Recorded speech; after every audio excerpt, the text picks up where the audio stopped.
Get out! My husband roared as he shoved me into the freezing Chicago snowstorm. The heavy oak door slammed shut behind me with a sickening thud. The deadbolt clicked loudly, echoing in the sub-zero night. Standing barefoot in the snow, shivering violently in nothing but a thin cashmere sweater, I realized the terrifying truth. This was not a sudden fit of rage over a ruined dinner. Because, just a few hours earlier, I had uncovered a secret he desperately needed to bury. So I did not run away crying.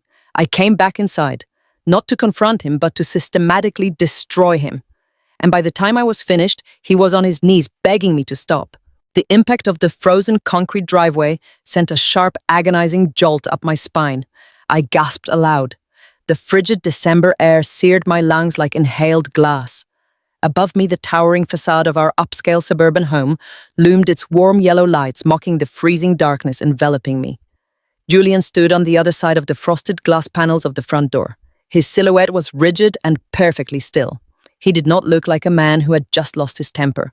He looked like a man executing a flawless business transaction. My bare feet were already going numb against the ice.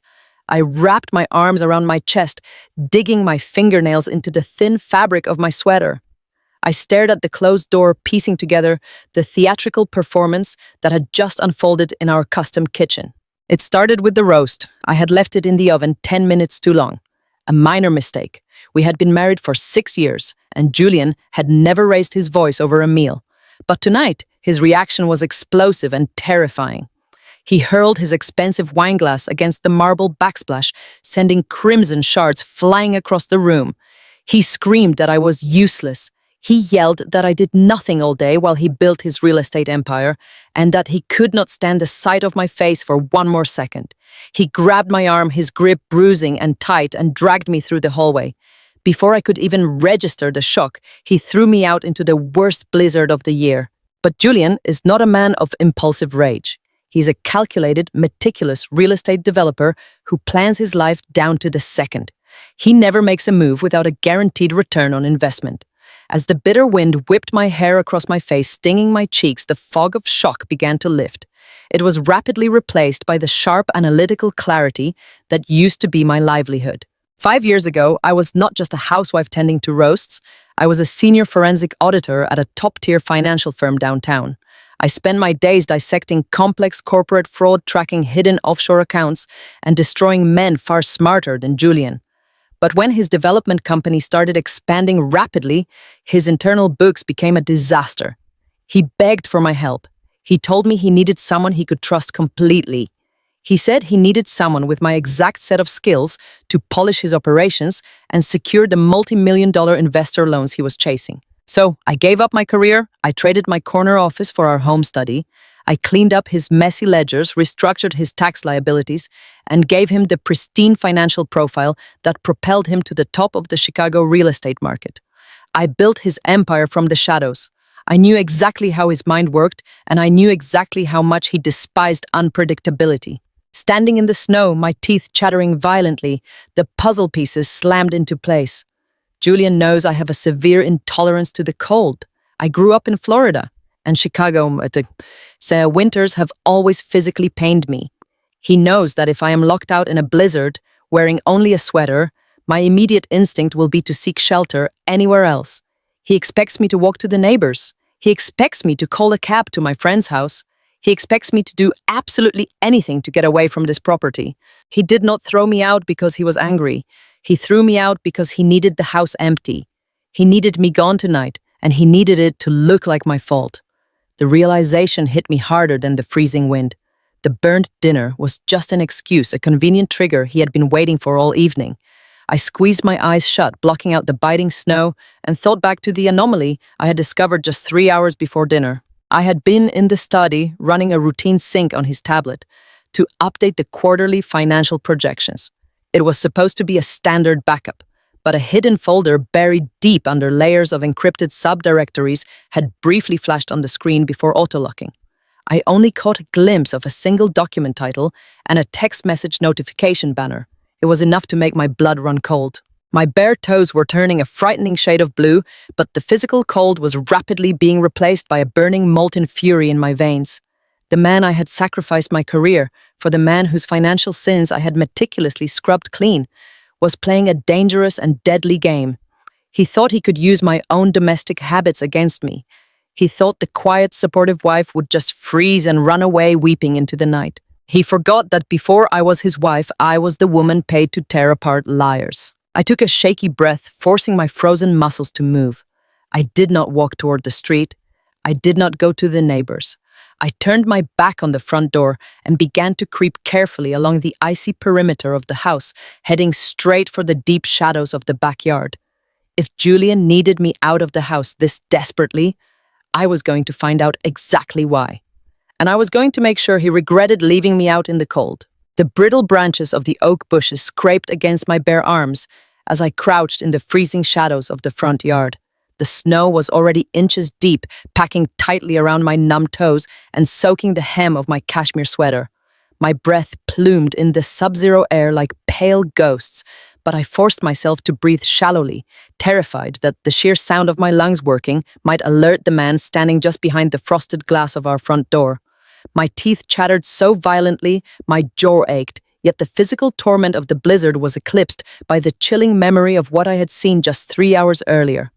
As the icy wind howled around me, pulling the warmth from my skin, my mind transported me back to the quiet mahogany-lined sanctuary of our home study, back to the exact moment my marriage unraveled. It was a Tuesday evening, quiet and normal.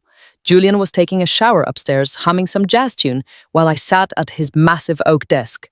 I plugged his silver tablet into my secure laptop to run our weekly financial sync. As a former forensic auditor, I handled the private data transfers for his real estate firm. It was supposed to be a standard backup to prep his quarterly taxes. But as the progress bar ticked across the screen, a hidden partition on his hard drive triggered an alert on my software. My fingers hovered over the keyboard. Julian was meticulous, but he was not a tech genius. He did not know my enterprise-grade software could detect encrypted shadow folders. My heart rate picked up as I bypassed his rudimentary passcode. The folder cracked open, revealing a labyrinth of offshore banking documents. My eyes scanned the digitized paperwork with the precision of a predator finding a blood trail. It was a massive, highly illegal trust document tied directly to a shell company registered in the Cayman Islands. But the numbers were what made my stomach drop. Julian had not just been hiding a few bonuses. Over the last 18 months, he had embezzled nearly $10 million from his corporate investors, siphoning the funds through fake contractor invoices and funneling them directly into this untraceable offshore account. I sat there, in the warm study staring at the glowing screen, realizing my husband was orchestrating a massive corporate fraud. I thought he was just a white-collar criminal preparing to abandon his company and his wife with a golden parachute. But then a notification banner silently dropped down from the top corner of the tablet screen. It was a direct message from a contact saved only as Maya.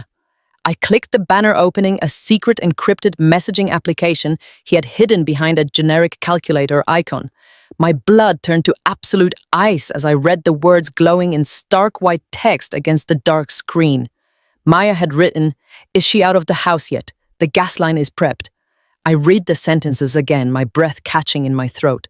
"Is she out of the house yet? The gas line is prepped." The words burned into my retinas, destroying the world I thought I knew in a fraction of a second. I scrolled up frantically, reading the previous messages between them. They were not just having a sordid affair. Maya was an accomplice.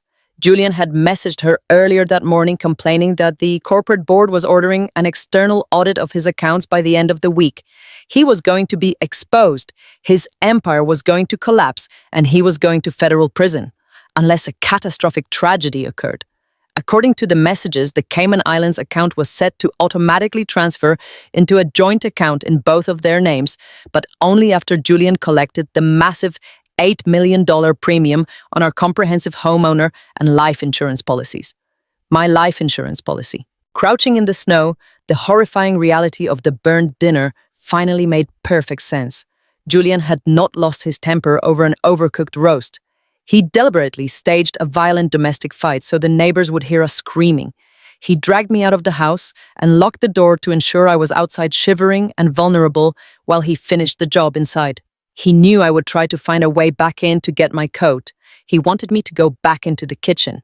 He wanted me to turn on the stove to check the ruined roast. He had loosened the main gas valve behind the oven. The entire house was rapidly filling with combustible natural gas. The moment I sparked the igniter on the stove, the property would be incinerated, and I would be consumed in the blast. The authorities would find my charred remains. They would conclude that an emotional, careless wife caused a tragic accident after a marital dispute.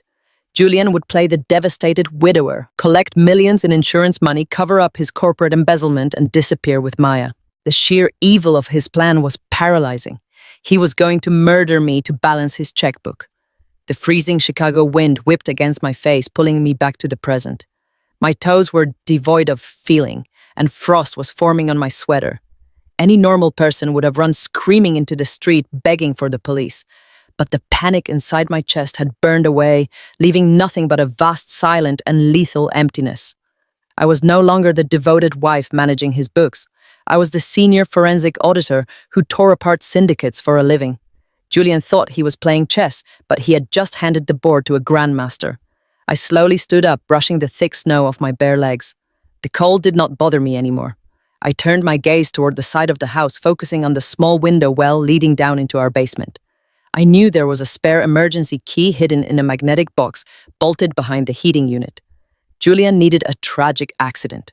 I was going to give him a nightmare. The freezing wind stopped feeling like a weapon and started feeling like a shield.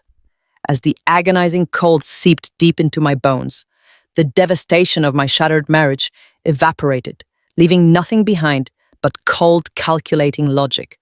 I did not run toward the street to flag down a passing car. I did not run to the neighbors to beg for a blanket and a phone. I stood up in the knee-deep snow, my bare feet completely numb, and turned my gaze toward the darkest side of our sprawling property. If Julian needed me out of the house this desperately, he was hiding something monumental inside. And as a former forensic auditor, I knew that the greatest mistakes criminals make happen right after they think they have won. I moved slowly along the brick perimeter of the house, using the howling blizzard to mask the sound of my movements. Every step was a physical torment, but my mind was entirely focused on the mission. I reached the side yard where the basement window wells were buried under heavy snowdrifts. I dropped to my knees and dug my bare, freezing hands into the ice until my fingers scraped against the cold metal grate. I pulled it back with a sharp grunt. I reached behind the large outdoor heating unit, my fingers frantically searching the frozen concrete wall, until I felt the small, familiar shape of a magnetic lockbox. Julian had installed it years ago for the plumbing contractors, and had completely forgotten it existed. I punched in our wedding anniversary, a bitter irony that barely registered in my mind, and the metal box clicked open. I grabbed the spare emergency key. I unlocked the heavy basement door and slipped inside, pulling it shut silently behind me. The sudden lack of wind was deafening. The basement was pitch black and slightly warmer, but the air carried a faint, sweet and metallic chemical scent that made my stomach tighten. I stood perfectly still in the darkness, letting my eyes adjust, regulating my breathing so I would not make a sound. Above me, I heard the heavy, deliberate thud of Julian walking across the hardwood floors. I crept toward the wooden staircase that led up to the main floor. I knew exactly which steps creaked because I had spent weeks managing the contractors who built them. I pressed my back against the drywall, ascending the stairs like a ghost in my own home. As I neared the top of the landing, I noticed the door leading to the custom kitchen was open just an inch. A sliver of bright, warm light spilled across the dark wood floor. I heard a new sound, the sharp, rhythmic clicking of expensive high heels on the imported marble tile. Maya was here. She must have slipped in through the heated garage. I pressed my face close to the narrow gap in the door, holding my breath until my lungs burned. The scene unfolding inside my beautiful kitchen was surreal. Julian was standing near the massive commercial gas stove. He was holding a large industrial red plastic jug. The toxic, suffocating fumes of liquid accelerant wafted through the crack in the door, stinging my eyes. He was methodically pouring the clear liquid along the baseboards, soaking the expensive Turkish rugs I had carefully chosen just a year ago. Maya was leaning against the granite island, wearing a thick designer fur coat. She was swirling a glass of my favorite vintage red wine, looking entirely too relaxed for a woman orchestrating a murder. I reached into my sweater pocket with stiff frostbitten fingers and pulled out my phone. My hands were shaking, but my mind was perfectly steady. I opened the camera application, ensured the flash was completely disabled, and switched it to video mode. I pressed record, holding the lens perfectly still against the gap in the door. I watched through the glowing screen as Julian set the red jug down and walked over to Maya. He wrapped his hands around her waist, pulling her close. "Is the idiot finally gone?" Maya asked, taking a slow sip of the wine. Her voice was dripping with arrogance and disdain. Julian smirked, kissing her neck. "Oh, she's long gone." The stupid woman ran out into the blizzard, wearing nothing but a thin sweater. She will probably freeze to death before she even makes it to the main road. But just in case she decides to come back and apologize, the house will be a blazing inferno. Maya traced his jawline with her manicured fingernails. "And the insurance payout?" Julian smiled a dark, predatory smile. $8 million, plus the corporate funds securely transferred to the Cayman accounts. "We are going to be completely untouchable, Maya. By tomorrow morning, Vanessa will be nothing but a tragic household accident, and we will be finalizing the merger from a private jet." I captured every single word. The high-definition video was flawless. The audio was a crystal-clear confession of corporate fraud, arson, and attempted murder. I had the motive. I had the weapon. I had everything I needed to completely obliterate their lives. A grim, powerful sense of absolute triumph washed over me. I slowly lowered the phone, preparing to back down the stairs and vanish into the night. But in my cold, calculating focus, I had forgotten one uncontrollable variable. A low, menacing growl vibrated through the floorboards directly above my head. Max! Julian had bought a massive, aggressive guard dog 2 years ago. The dog had always hated me, but it was fiercely loyal to Julian. I had not seen the dog when I was violently evicted, assuming he was locked in the master suite. But now the heavy dog padded into the kitchen from the main hallway. His ears were pinned back, the fur on his spine standing straight up. His dark, intelligent eyes locked directly onto the tiny crack in the basement door.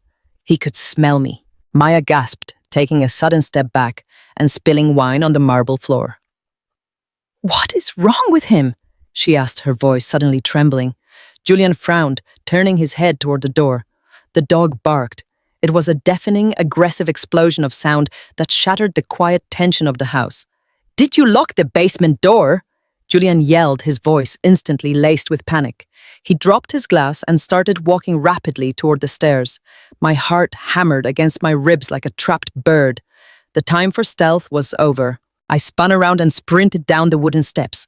I leaped over the last 3 stairs, my bare feet slapping loudly against the freezing concrete floor. "Hey, Julian!" roared from the top of the stairs, violently kicking the basement door open. "Vanessa!"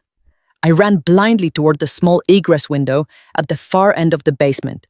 I grabbed the heavy metal latch and yanked it upward with all my strength. It was completely frozen shut by the ice and snow. Pure panic flared in my chest. I slammed the base of my palm against the latch, throwing my entire body weight into the frozen mechanism. The metal shrieked loudly and gave way. I shoved the glass window open, and a mountain of loose snow instantly cascaded down onto my head and shoulders. I heard Julian sprinting down the stairs behind me, his heavy boots pounding the wood. "Get her!" he screamed to the dog. I scrambled up onto the top of the washing machine, grabbing the frozen, jagged edges of the window well. The dog lunged, its heavy jaws snapping shut mere inches from my bare ankle as I hauled myself up and out into the freezing night.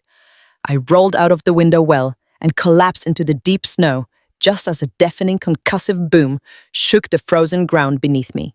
The force of the explosion threw me backward into the thick bushes. Julian had sparked the kitchen igniter. A massive, blinding fireball erupted from the first floor of the house, violently shattering every window on the main level.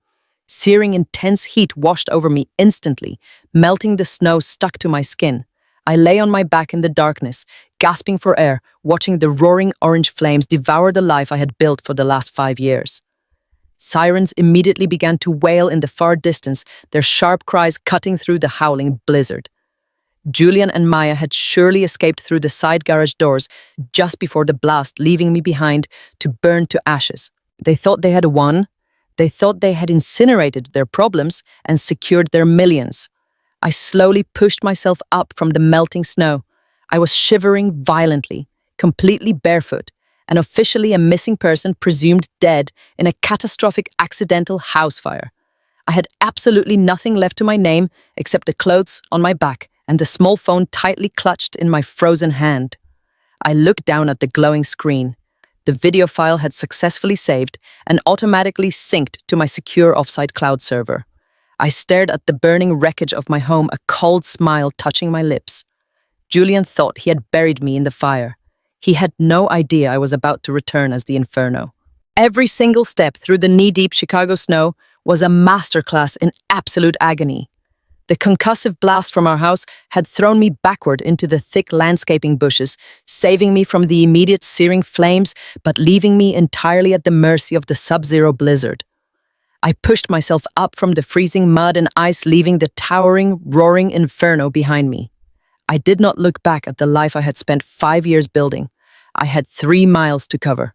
3 miles of unplowed suburban sidewalks, treacherous black ice, and biting winds that threatened to turn my wet clothes into a frozen tomb.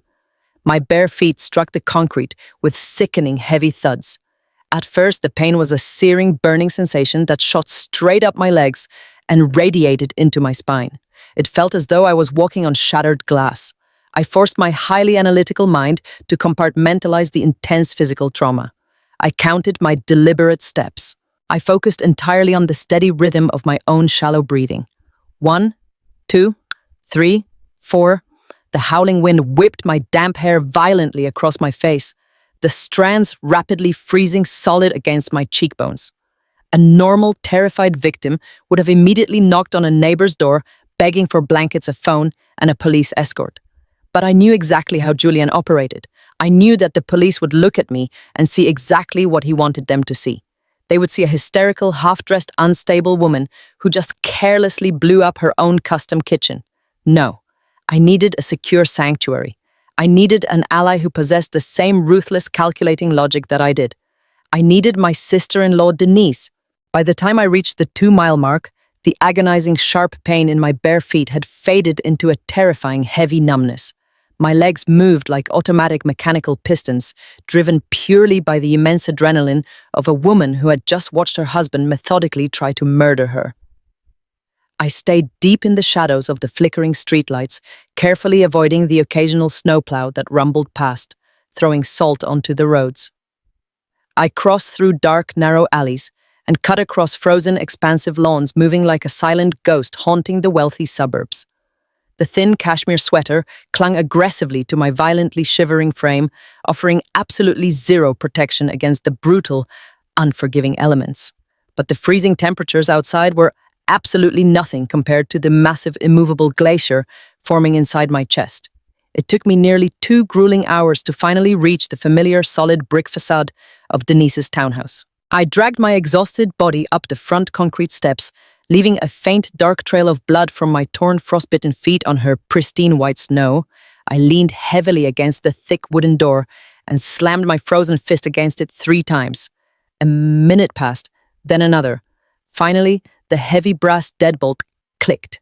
The door swung open, and the warm golden light of the hallway spilled out into the freezing, violent night. Denise stood in the doorway wearing thick gray sweatpants and an oversized college hoodie. She is a brilliant, entirely no-nonsense African-American woman who works as a senior paralegal at one of the most ruthless, high-powered corporate law firms in downtown Chicago. She married my older brother 8 years ago, but we quickly bonded over our mutual deep-seated lack of tolerance for foolishness and manipulation. From the very beginning of my relationship, Denise was the absolute only person in our extended family who saw right through Julian's charismatic, perfectly polished facade. She always told me his charming smile never quite reached his cold eyes. Now seeing me standing on her front porch looking like a frozen corpse, her dark eyes widened in pure, unfiltered shock. But Denise absolutely does not panic. She reached out immediately, grabbed me fiercely by the shoulders, and pulled me inside, slamming and locking the heavy door against the raging blizzard. She did not waste time asking me what happened. She took one analytical look at my bare bleeding feet and my pale blue lips, and her professional survival instincts instantly kicked in. She half carried me into her warm, softly lit living room and deposited me gently onto the plush leather sofa. "Stay awake and keep your eyes open," she commanded, her voice incredibly firm and deeply grounding. Within seconds, she returned rapidly from the bathroom, carrying a massive medical first aid kit, a tall stack of heavy wool blankets, and a large plastic basin filled with lukewarm water. "Do not put them in hot water," she muttered carefully and gently lifting my battered, bloody feet into the basin. "Hot water will instantly destroy the frozen tissue. We have to thaw you out incredibly slowly." I leaned back heavily against the soft cushions, my entire body shaking violently as the intense warmth of the apartment began to awaken my frozen, damaged nerves. The physical pain returned with an absolute vengeance, a massive, throbbing, unrelenting ache that made my peripheral vision blur. But I did not cry. I sat perfectly still, letting Denise meticulously bandage the deep, jagged cuts on my soles with sterile medical gauze and thick white tape. Once I was tightly wrapped in 3 heavy wool blankets and holding a steaming mug of hot black tea, Denise sat down on the wooden coffee table directly across from me. She looked me dead in the eye, her expression entirely unreadable. "Tell me exactly what that snake did to you tonight." My voice was incredibly raspy and raw from inhaling the freezing wind, but my tone was completely steady and devoid of emotion. I did not shed a single tear. I did not tremble with broken heartbreak. I gave her a precise forensic chronological breakdown of the last 4 terrifying hours. I told her about the meticulously staged argument over the slightly burned dinner. I told her about the violent, calculated eviction into the deadly snowstorm. I detailed my accidental discovery of the highly encrypted Cayman Islands trust documents and the millions in embezzled corporate funds. Finally, I explained exactly how I broke back into my own basement and secretly recorded Julian and Maya intentionally soaking the first floor in toxic liquid accelerant, laughing arrogantly about the massive $8 million insurance payout. I slowly pulled my phone from the front pocket of my damp sweater. Miraculously, the heavy protective casing had shielded it completely from the wet snow and the concussive blast. I quickly unlocked the home screen and handed the device directly to her. The high-definition video played loudly in the quiet living room. Denise watched Julian pour the toxic chemicals along the expensive baseboards. She listened to the crystal-clear audio of Maya asking if the idiot was finally gone. She heard Julian brag enthusiastically about his untouchable, flawless plan to murder his devoted wife and permanently flee the country with his corporate investors' stolen money. Denise did not gasp in horror. She did not express any naive disbelief. Her jaw slowly set into a hard, furious, and highly dangerous line. She handed the phone back to me and immediately stood up. "I always knew he was a clinical sociopath," she said quietly, her voice radiating pure, concentrated, lethal anger. "But I genuinely underestimated his sheer disgusting greed. He thinks he can just completely erase your existence and walk away with the grand prize." She walked purposefully over to her heavy oak desk in the far corner of the room and aggressively opened her silver laptop. Her fingers flew across the keyboard with breathtaking lightning speed. As a senior, highly respected paralegal, Denise had authorized secure access to local law enforcement dispatch logs and preliminary legal county filings. "We need to see exactly what false narrative he is spinning to the authorities." "Right now," she said, her dark eyes fixed intensely on the glowing monitor. "If he successfully triggered that massive gas explosion, the fire department is definitely already there. That means the local police detectives are there. And Julian is absolutely going to play the grieving, traumatized victim to absolute perfection." I watched her expertly navigate through the secure government portals, easily bypassing the public access firewalls to get directly to the active real-time incident reports. The warm apartment was completely silent, except for the rapid, aggressive clicking of her keyboard and the howling winter wind violently rattling the glass window panes. A few tense minutes later, Denise suddenly stopped typing. She leaned much closer to the screen, her facial expression darkening into a menacing, predatory scowl. "That absolute unbelievable bastard," she hissed sharply. "What did he do?" I asked immediately, throwing off one of the heavy wool blankets and standing up. My freshly bandaged feet screamed loudly in absolute protest, but I completely ignored the sharp pain, walking slowly over to stand directly behind her right shoulder. I looked down at the bright computer screen. It was a preliminary police incident report filed just 30 short minutes ago by the responding officers. Denise pointed a manicured finger directly to the summary section. "Read his statement," she commanded. I leaned in closely and read the harsh, clinical, devastating text. According to the responding patrol officers, the homeowner Julian survived a catastrophic natural gas explosion at his primary residence. He gave a highly emotional, sworn legal statement on the scene. He officially claimed that his wife Vanessa had been acting highly erratic, deeply paranoid, and severely mentally unstable for the past several weeks. He stated that tonight she suffered a sudden severe psychological breakdown over a very minor domestic dispute regarding dinner. He explicitly told the police detectives that she violently locked him out of the kitchen, deliberately tampered with the main combustible gas line behind the stove, and intentionally ignited it in a massive suicidal rage. He falsely claimed he barely escaped with his life through the garage doors before the blast completely leveled the property. I stared blankly at the terrible words on the screen, feeling an incredibly dark, twisted sense of morbid admiration for his sheer, unadulterated audacity. He was not just trying to cover up his massive corporate embezzlement. He was actively, maliciously destroying my entire personal reputation from beyond the grave. "Look at the very bottom section," Denise said, forcefully tapping the glass screen. "The local fire chief has already classified the structural damage as a total unrecoverable, irreparable loss. Because of the extreme intensity of the natural gas-fed fire, they are not expecting to safely search the rubble or find any recoverable human remains until the deep ashes cool sometime tomorrow afternoon. But based entirely on Julian's very convincing eyewitness testimony, you are officially listed in the system as the sole suspect of the arson and presumed dead at the scene. He has also already filed the preliminary digital paperwork with his broker to trigger the massive life insurance payout clause. He is moving incredibly fast, Vanessa. He wants the money cleared before anyone asks questions." I looked away from the screen, my heart beating in a cold, steady, and incredibly dangerous rhythm. "I am legally dead," I said quietly. Denise closed the laptop with a sharp snap. "Yes, you are a ghost, which means you are officially the most dangerous thing in his entire life right now." I stared at the closed laptop on Denise's heavy oak desk. I was officially a ghost. A dead woman with no legal identity, no credit cards, and no home. But as the freezing numbness in my bandaged feet slowly turned into a dull, agonizing throb, my mind became razor sharp.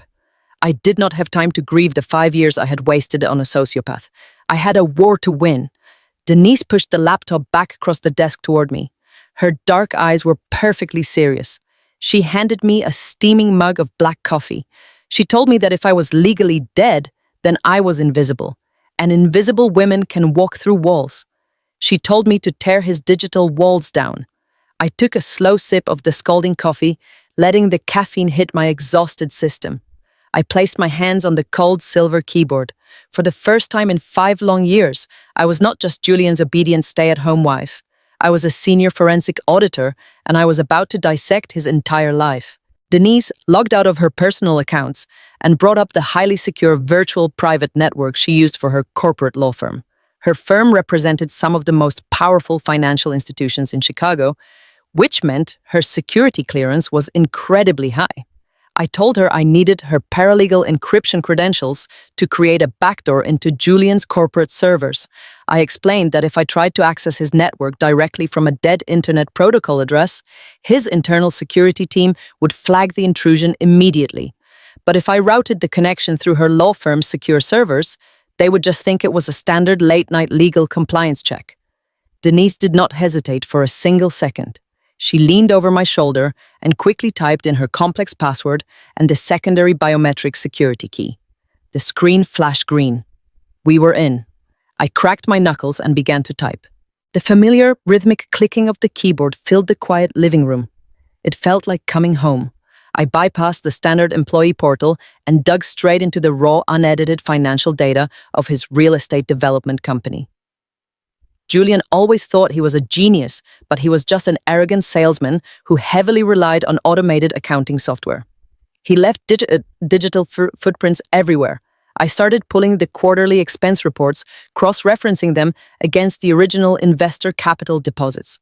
It was a massive tangled web of fake contractor invoices, shell construction companies, and inflated material costs. But I knew exactly what to look for. I had spent years tracking down money that bad men tried to hide. I followed the discrepancies like a bloodhound tracking a scent in the snow. The hours dragged on into the early morning. Outside the window, the brutal Chicago blizzard continued to rage, burying the city in a thick layer of white ice. Inside the apartment, the only light came from the glowing computer monitor reflecting off our tired faces. My eyes burned from staring at the tiny rows of numbers, but I refused to stop. I sifted through thousands of digital receipts. Julian had been siphoning the money out in small, seemingly insignificant increments over the course of 18 months. He would approve a fake invoice for a plumbing contractor on a new high-rise project and route the payment to a third-party holding account. From there, the money was heavily laundered through a series of anonymous digital wallets before vanishing completely from the domestic banking system. It was a tedious, incredibly complex process designed to exhaust any standard government auditor. But I was not a standard auditor. I was the woman who had personally organized his original filing system. I knew his blind spots. I knew his lazy habits. I ran a custom sorting algorithm I had written years ago, targeting the specific offshore routing numbers I had briefly glimpsed on his hidden tablet just hours before he tried to burn me alive. The progress bar crept slowly across the screen. Denise paced the room behind me, drinking her third cup of coffee. Finally, the computer emitted a soft, high-pitched chime. A massive encrypted file dropped onto the desktop. I whispered that we had found the money. I opened the file. It was the master ledger for the Cayman Islands Trust. The raw numbers glared back at me in stark white text against the dark screen. $12 million. He had stolen exactly $12 million from his corporate investors. But the most horrifying part was not the stolen money. It was the automated transfer schedule attached to the trust documents. I highlighted the digital contract and read the terrible details out loud to Denise.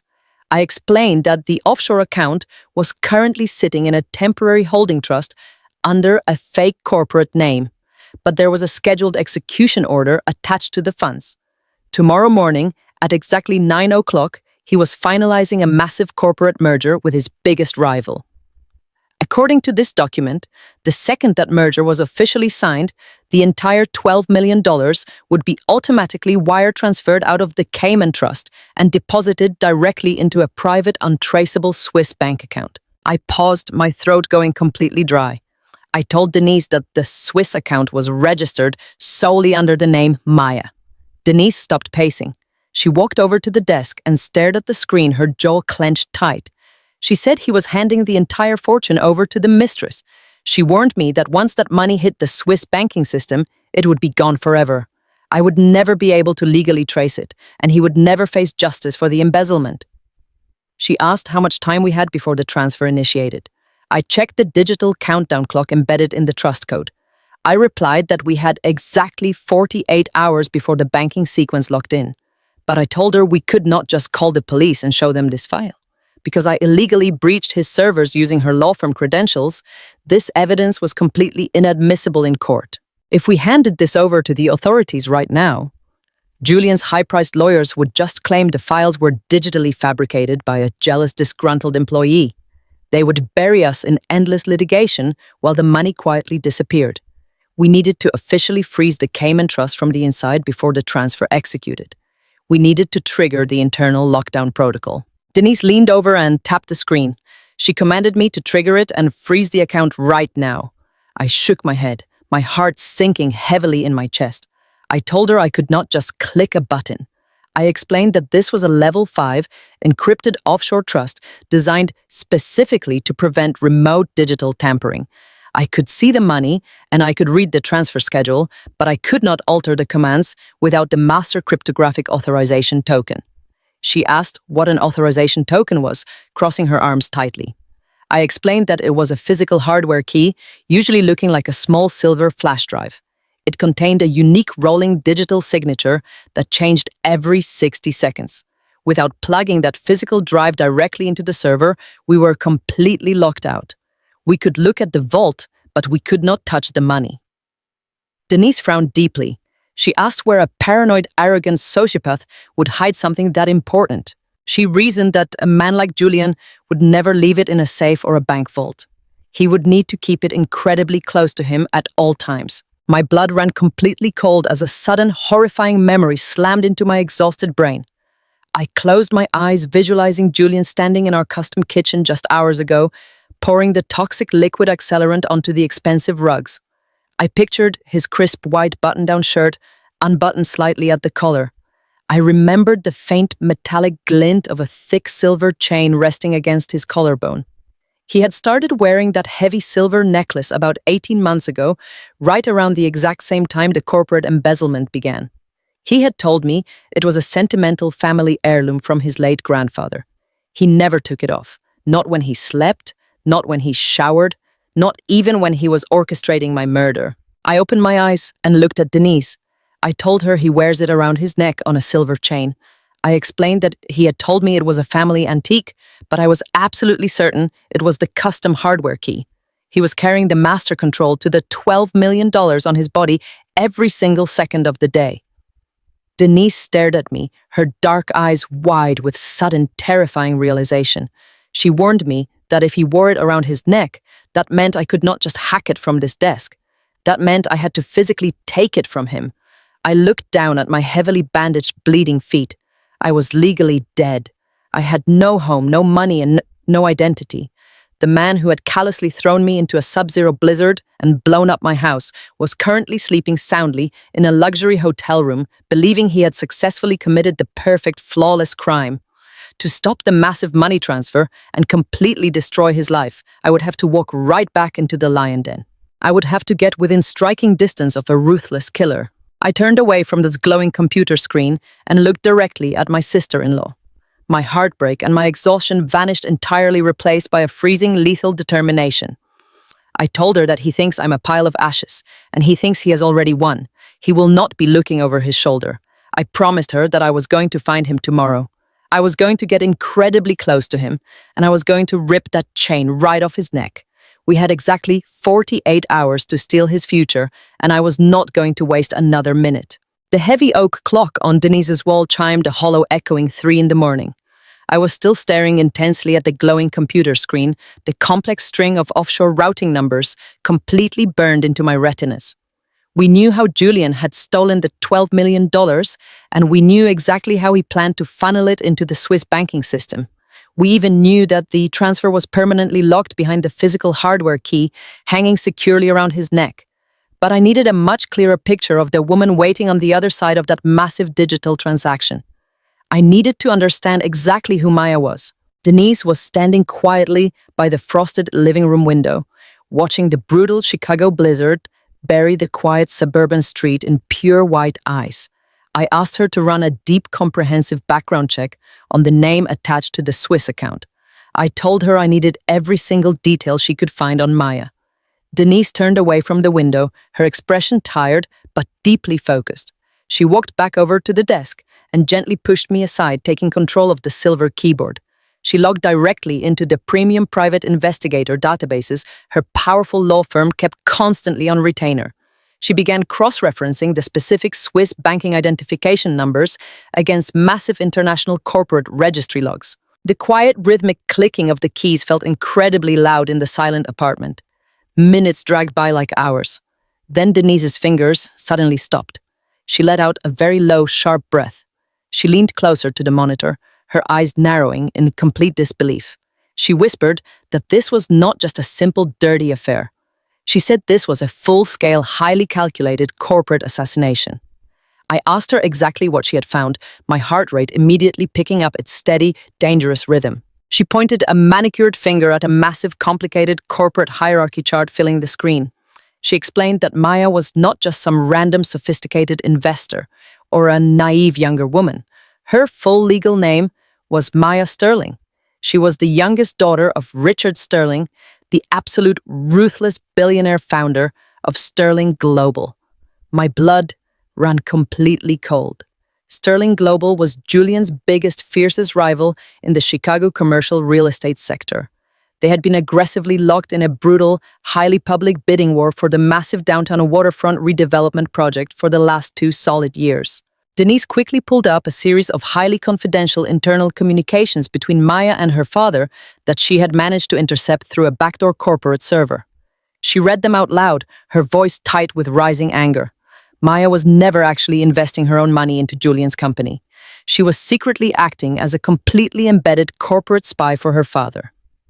Richard Sterling had deliberately planted his daughter in Julian's inner circle to aggressively sabotage his financial standing from the inside out. They knew Julian was incredibly greedy and highly arrogant. Maya intentionally manipulated his massive ego, encouraging him to steal the massive investor funds and orchestrate the highly illegal offshore trust. The horrifying true scope of the betrayal finally slammed into me with the force of a freight train. Julian genuinely thought he was the brilliant mastermind, pulling off the perfect massive financial crime. He thought he was playing the Sterling family, using Maya's vast resources to escape his crumbling empire. But he was actually the one being completely played. The entire merger scheduled for tomorrow morning was nothing but a massive elaborate trap. The moment Julian officially signed his company over and the $12 million transferred into Maya's Swiss account, Richard Sterling was going to completely expose Julian's massive embezzlement to the federal authorities. Denise looked at me, her dark eyes burning with intense, fierce intensity. She said they're going to let him take the absolute total fall for the stolen corporate funds while they permanently absorb his entire company for pennies on the dollar. And because you are officially presumed dead in the tragic house fire, he cannot even try to pin the financial blame on you like he originally planned. He's going to lose absolutely everything. I should have felt a deep, satisfying rush of vindication. I should have been thrilled that my sociopathic husband was walking completely blind into a massive corporate slaughterhouse. But a very dark, cold realization slowly settled into the pit of my stomach. I looked directly at Denise and told her that if the Sterlings destroy him tomorrow morning, the federal authorities will immediately seize the $12 million. The government will freeze his entire estate to pay back the angry corporate investors. And because I am legally declared dead in that police report, I will permanently lose any legal claim to my half of the marital assets. Julian will go to federal prison, but I will be left completely penniless, a ghost hiding in the shadows forever. Denise slowly nodded, her expression grim. She said that meant I could not just sit back quietly and let the Sterling family take him completely down. I had to personally intercept the hardware key and legally freeze the offshore trust before the massive merger was officially signed. I had to completely blow up his entire narrative and reclaim my own life on my own terms. She suddenly reached over and forcefully grabbed the television remote from the coffee table. She turned on the large flat-screen television mounted against the wall and quickly flipped to the local 24-hour news channel. She told me I needed to see exactly what we were currently up against. The bright screen flickered to life, showing live high-definition footage of the massive smoldering blackened wreckage of my beautiful home. Dozens of bright red fire engines and flashing police cruisers surrounded the completely destroyed property. But the camera slowly panned away from the devastating destruction and zoomed in on a live press conference happening right in the middle of the freezing street. My breath completely hitched in my throat. Julian was standing directly in front of a massive cluster of reporters and bright camera flashes. He was not wearing a thick winter coat. He was standing in the freezing blizzard, wearing only a torn soot-stained dress shirt, shivering violently for the cameras. His face was completely covered in dark fake ash, and he was weeping openly, his voice cracking with perfectly executed, devastating sorrow. He looked directly into the camera lens and told the reporters that his beautiful wife Vanessa had been struggling deeply with severe mental illness for months. He choked on a sob, wiping a fake tear from his soot-stained cheek. He said he had tried so incredibly hard to get her the professional help she desperately needed, but tonight her tragic illness completely overwhelmed her.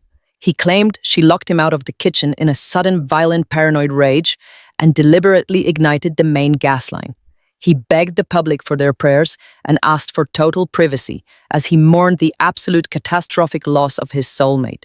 I stared at the television screen, completely paralyzed by his flawless, terrifying performance. The news anchor smoothly transitioned back to the warm studio, somberly repeating his tragic narrative, and completely framing him as a devastated, grieving hero who had just barely survived a nightmare. Denise muted the television, the silence in the living room thick and heavy. She said he's aggressively controlling the entire public narrative.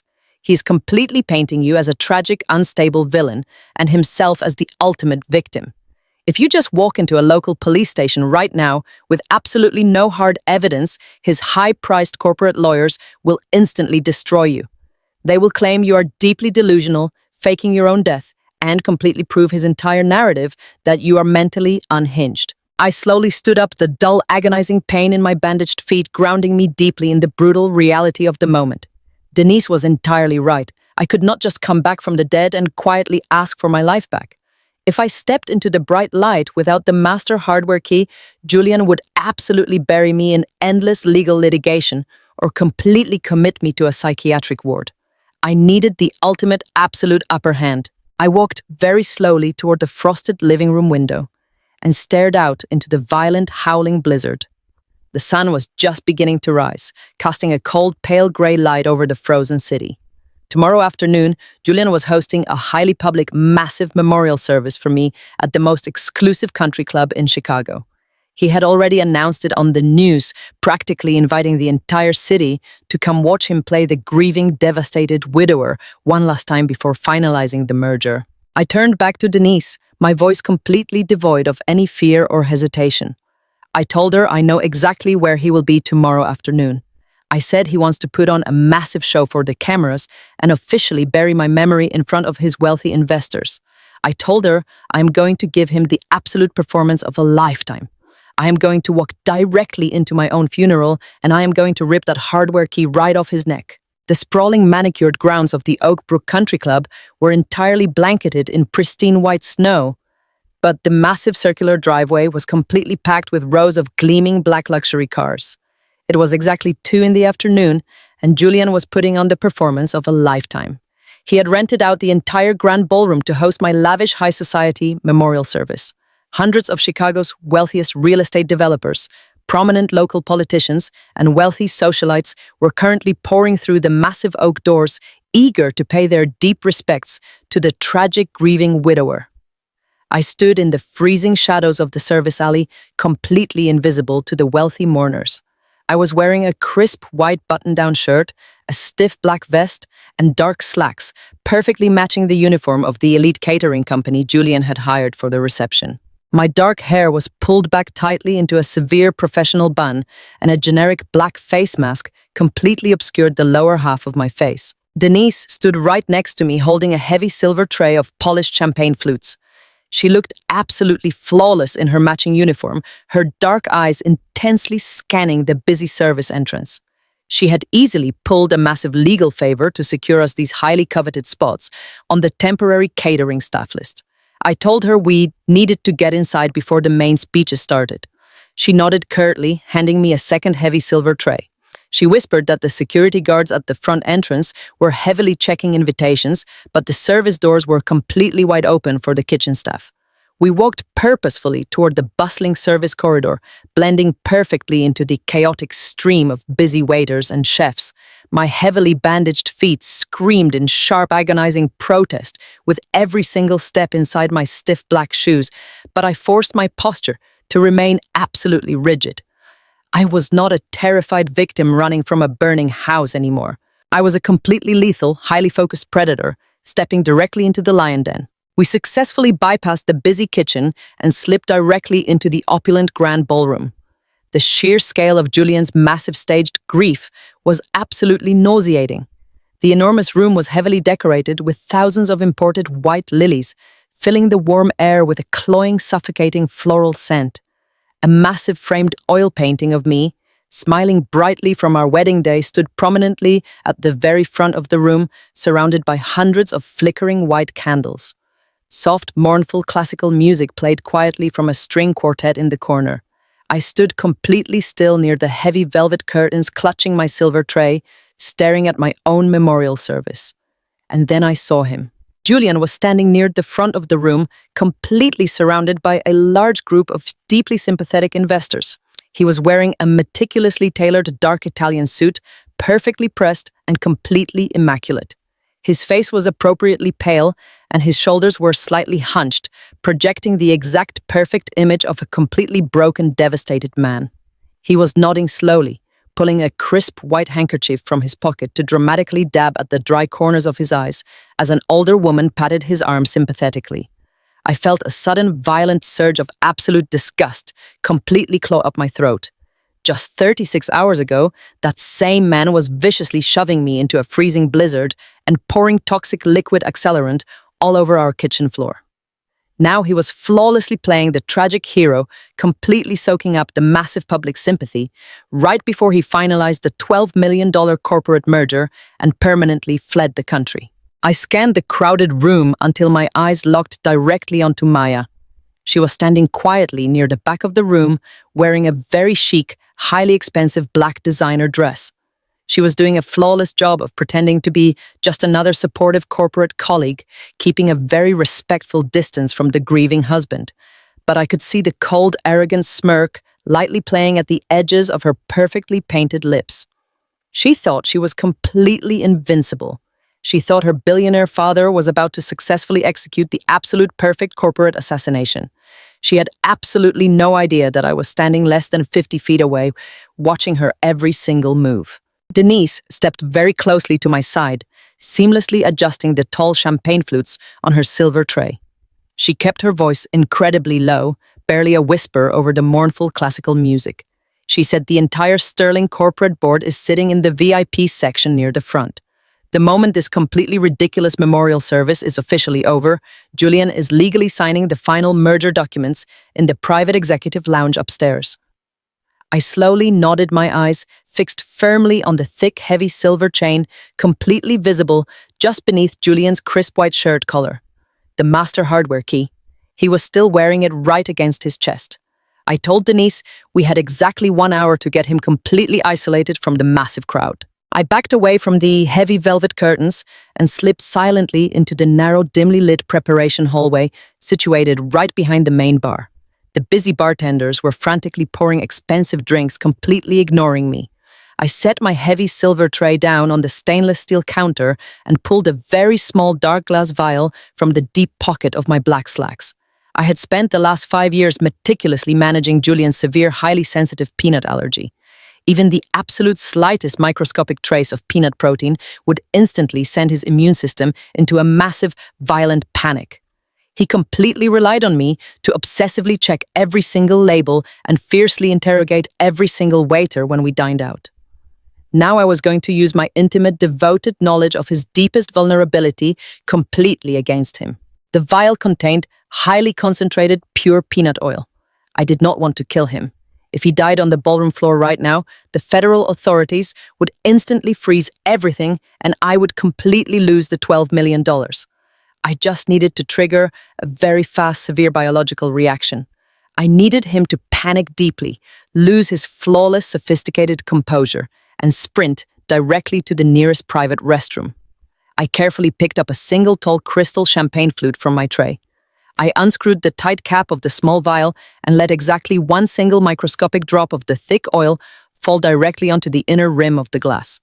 The heavy oil smeared slightly, completely invisible against the expensive crystal.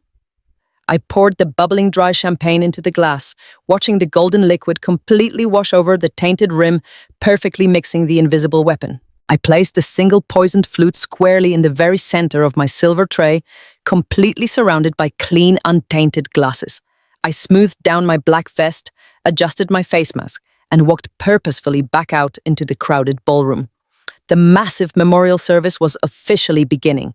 A prominent local politician was already standing at the main podium, delivering a completely hollow, deeply dramatic speech about my supposed tragic sudden struggles with severe mental illness.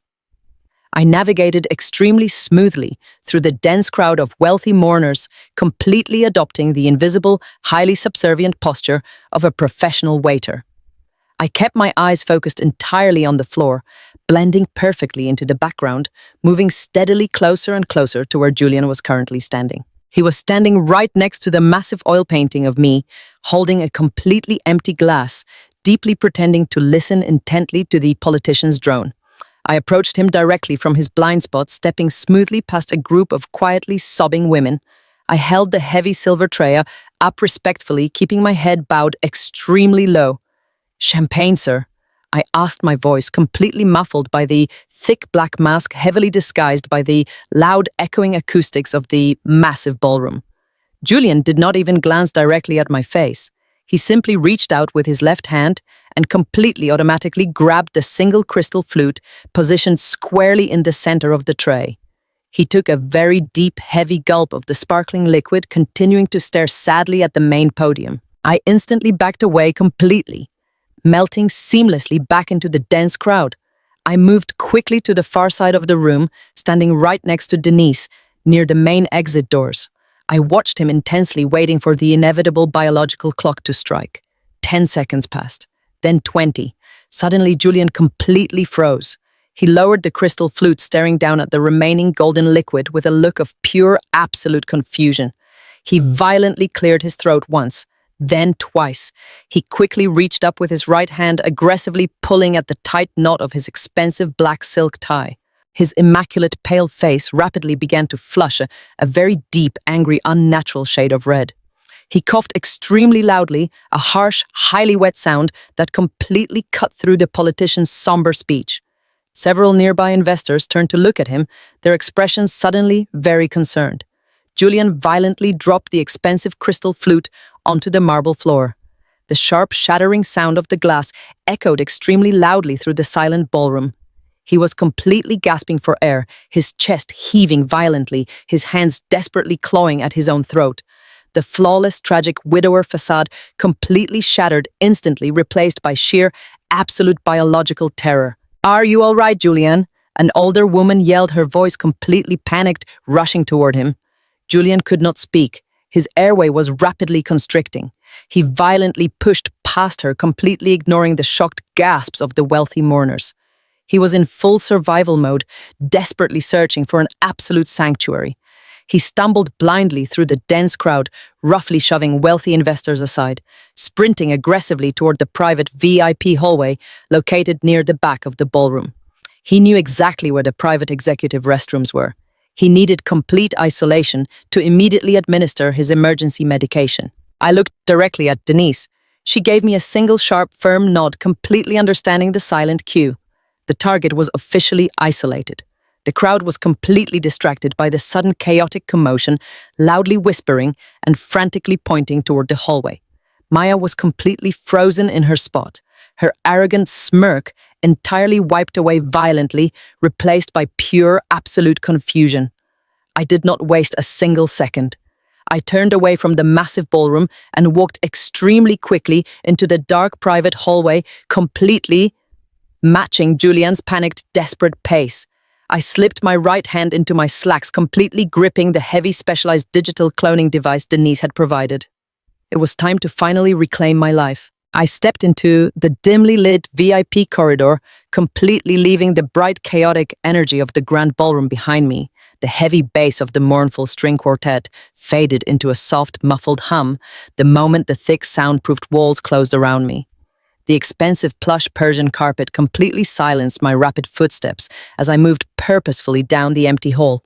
Up ahead, Julian slammed his entire body weight against the heavy mahogany door of the private executive restroom. He stumbled blindly inside, the frantic, terrifying sound of his desperate coughing echoing loudly in the quiet space.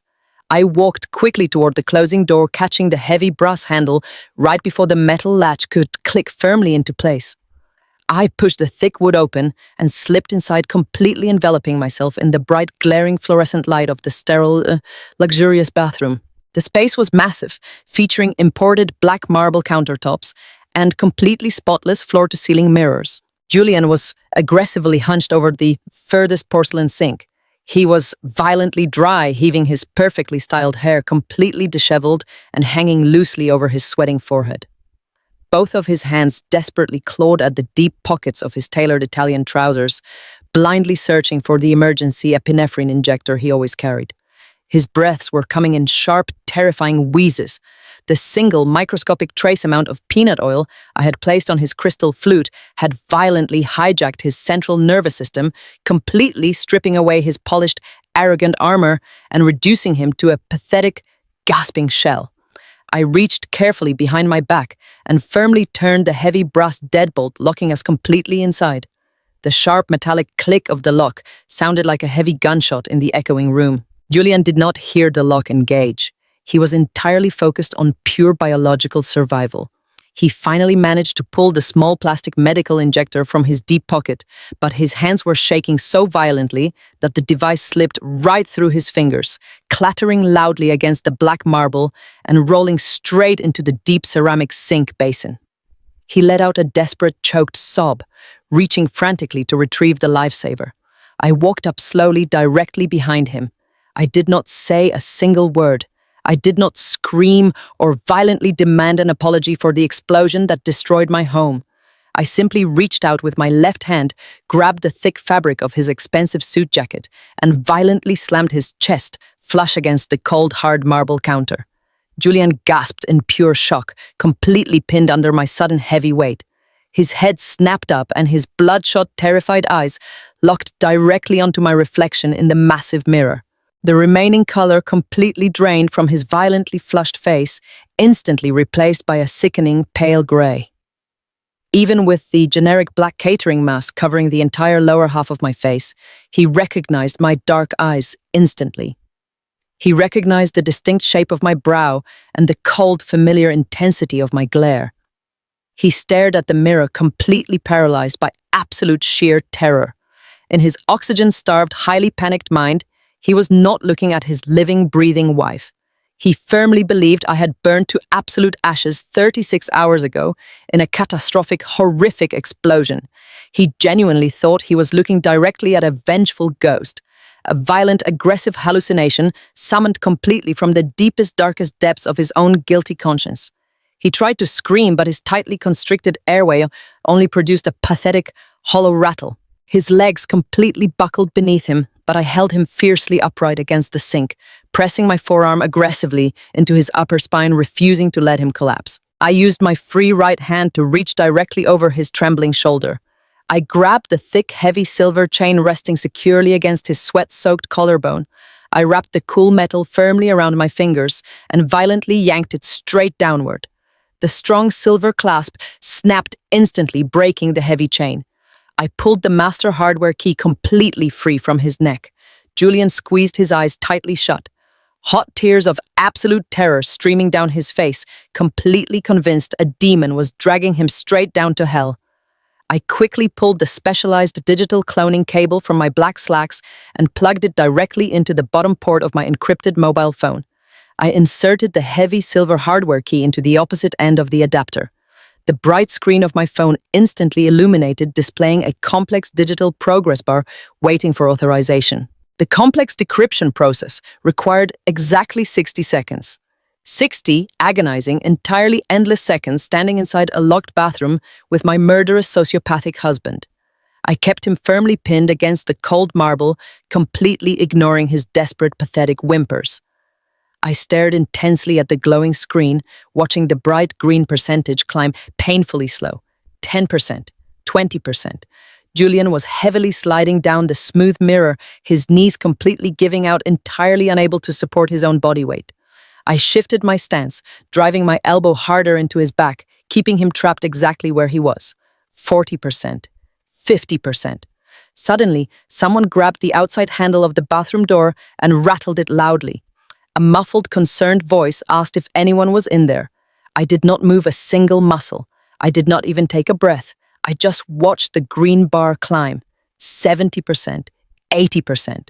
Julian was barely conscious now, his eyes rolling back in his head, his breathing a shallow, terrifying whistle that echoed against the tile.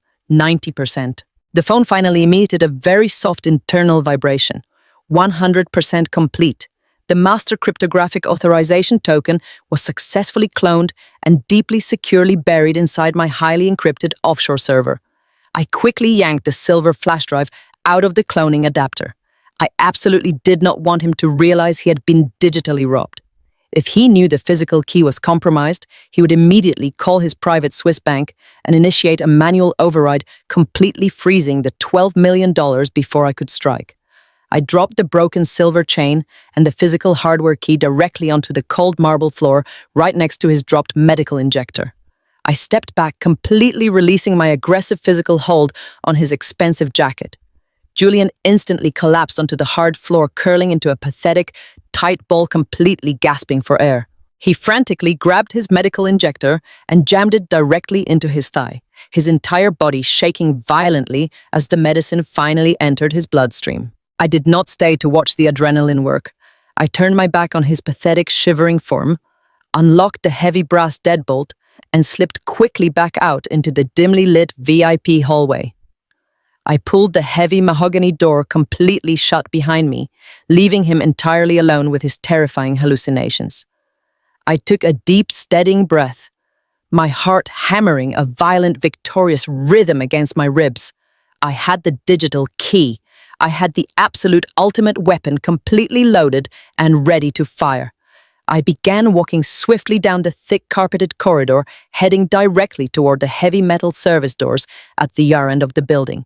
I needed to regroup immediately with Denise and initiate the massive financial freeze before the merger commenced. But as I rapidly rounded the final dark corner, I froze entirely in my tracks. Maya was walking quickly down the opposite end of the corridor, heading straight toward the executive restrooms. She had clearly noticed Julian's sudden frantic departure from the main ballroom and was coming to check on her incredibly valuable billionaire investment. We were less than 20 feet apart. The dimly lit hallway offered absolutely no shadows to hide in and no side doors to duck behind. I immediately lowered my head, pulling the black catering mask higher up the bridge of my nose, and kept walking, maintaining the brisk, invisible, completely subservient pace of a busy catering employee. I prayed she would just walk right past me, completely blinded by her own arrogant self-absorption and focus on Julian. She stepped slightly to the side to let me pass, but as we crossed paths, my shoulder accidentally brushed heavily against her expensive, imported silk dress. Maya stopped completely short, spinning around rapidly to sharply reprimand the clumsy, careless waitress. Her sharp, angry words died instantly in her throat. Our eyes locked perfectly for one single terrifying microsecond. In that tiny fraction of a moment, the dim overhead recessed lighting perfectly illuminated my exposed eyes and the familiar sharp arch of my brow. Maya had spent the last 2 years obsessively studying my entire life, meticulously dissecting my marriage, and completely plotting my violent, brutal murder with my husband. She knew my face just as intimately as Julian did. Her manicured hand flew completely to her mouth, her perfectly painted lips parting in an expression of pure, absolute horrified shock. She absolutely did not think I was a ghost. She was the brilliant, incredibly ruthless daughter of a massive corporate titan. Her sharp, analytical mind instantly bypassed the supernatural and slammed directly into the terrifying, logical truth. She realized immediately that I had completely survived the catastrophic natural gas explosion. She realized I was currently walking around her flawless corporate trap, completely alive, entirely furious, and heavily armed with highly dangerous knowledge. I did not wait for her to scream or raise an alarm. I broke into an absolute dead sprint. I hit the heavy metal push bar of the service exit with my entire body weight bursting out into the freezing, brutal Chicago afternoon. The icy winter wind violently hit my face instantly, freezing the light layer of sweat on my forehead. I tore the black catering mask off my face, throwing it into a nearby deep snowbank, and ran desperately toward the dense, thick tree line bordering the massive country club parking lot. Behind me, I heard the heavy metal door violently slam open against the exterior brick wall. I glanced quickly over my shoulder. Maya was standing on the concrete loading dock, completely ignoring the freezing heavy snow falling around her. She had her incredibly expensive mobile phone pressed tightly against her ear, her dark eyes burning with pure lethal panic as she watched me disappear into the thick winter trees. I could hear her sharp, authoritative voice carrying clearly over the howling wind. She was absolutely not calling the local police department.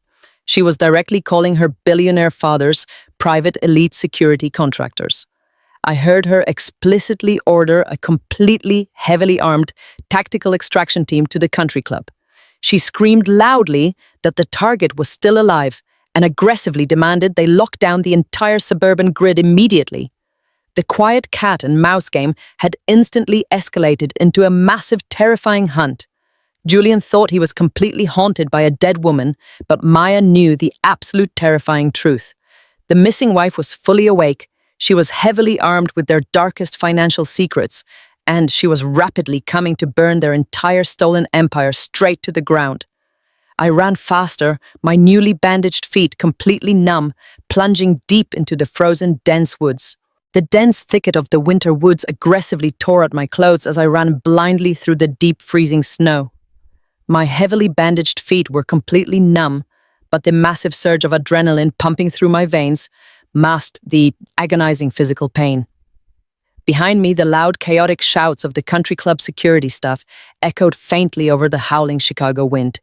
Maya had unleashed her billionaire father's private tactical team, and they were rapidly sweeping the perimeter, looking for the dead wife who had just magically returned to life.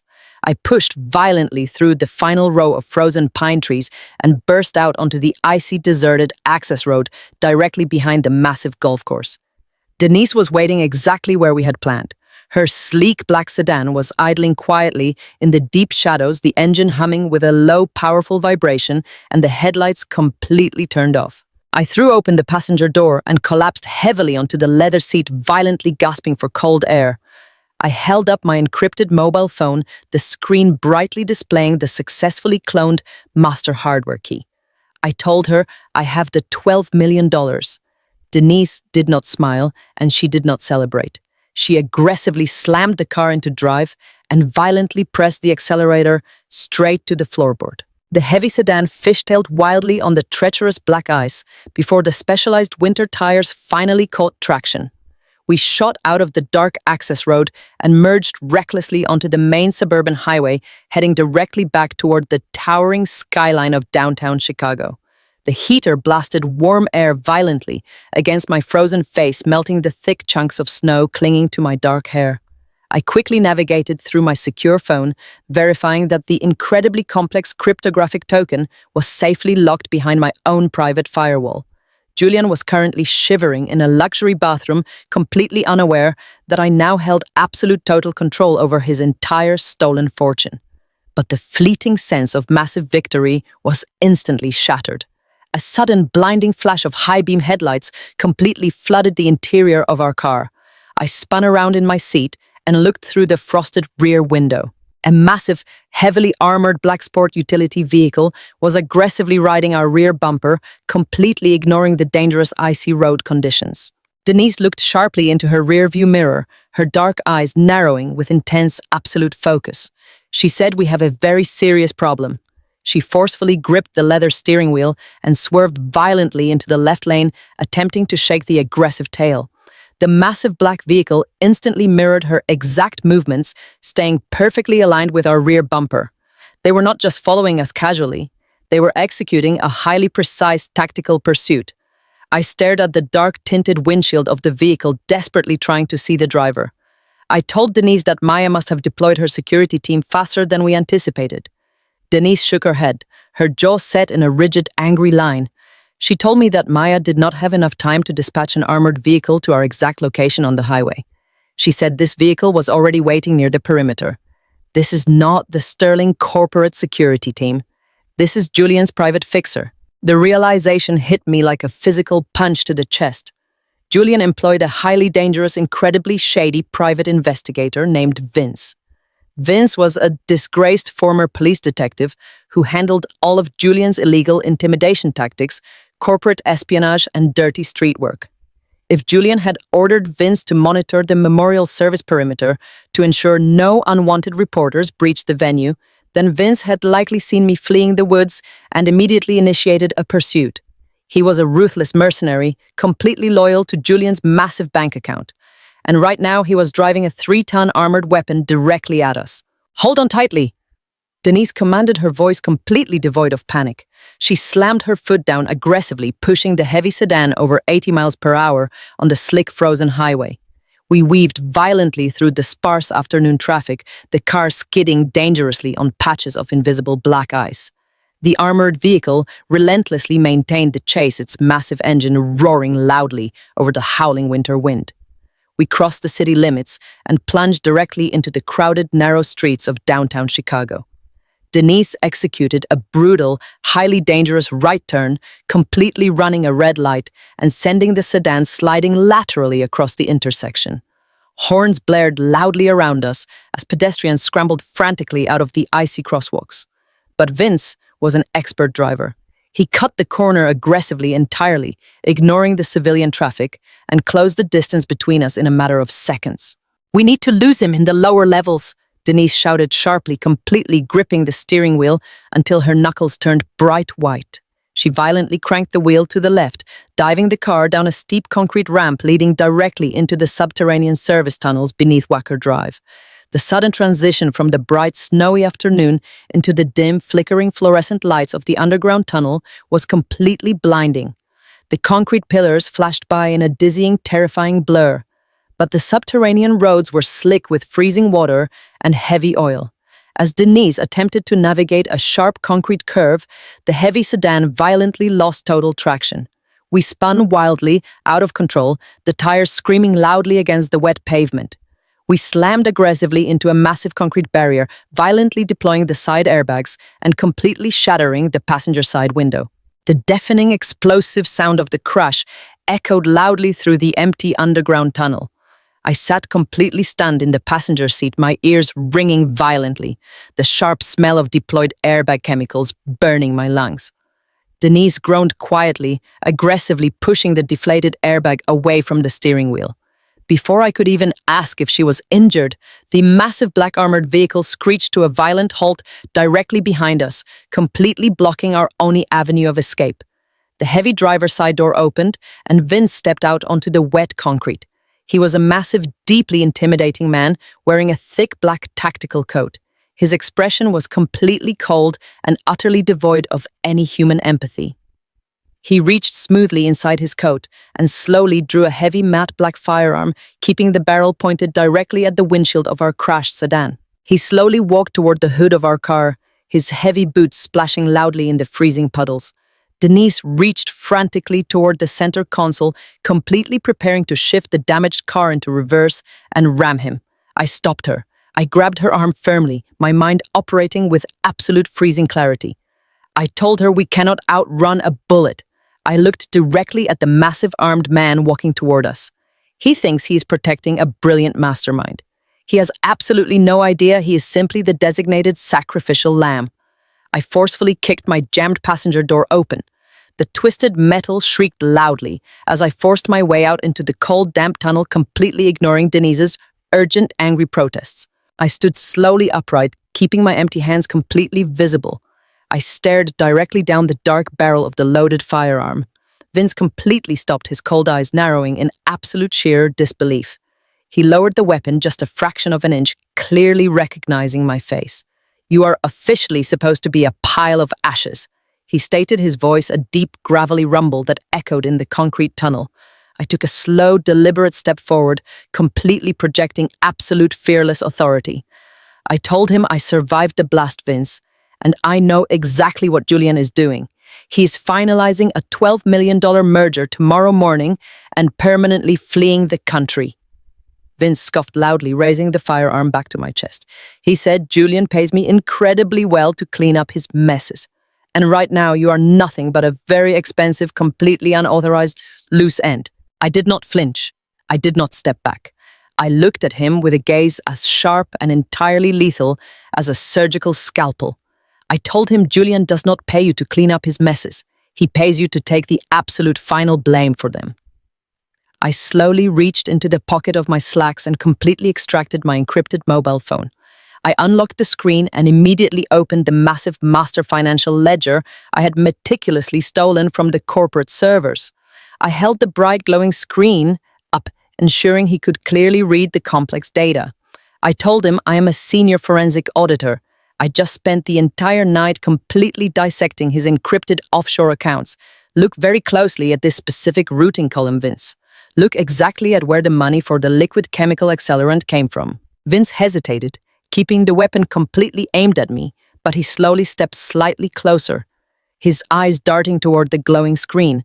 I pointed directly to a series of highly detailed fake contractor invoices. I read the devastating numbers out loud, my voice completely steady and brutally cold. I told him Julian did not buy the arson accelerant with his own money. He funneled the purchase completely through your personal private security shell company. He completely forged your digital signature on the primary contractor insurance forms. When the federal investigators inevitably sift through the ashes of my house and realize the massive explosion was intentional, they are going to trace the digital financial footprints. And every single fake invoice, every single chemical purchase, and every single burner phone log points entirely directly to your name. Vince completely froze. The sheer arrogant confidence entirely vanished from his face, violently replaced by a sudden, dark, terrifying realization.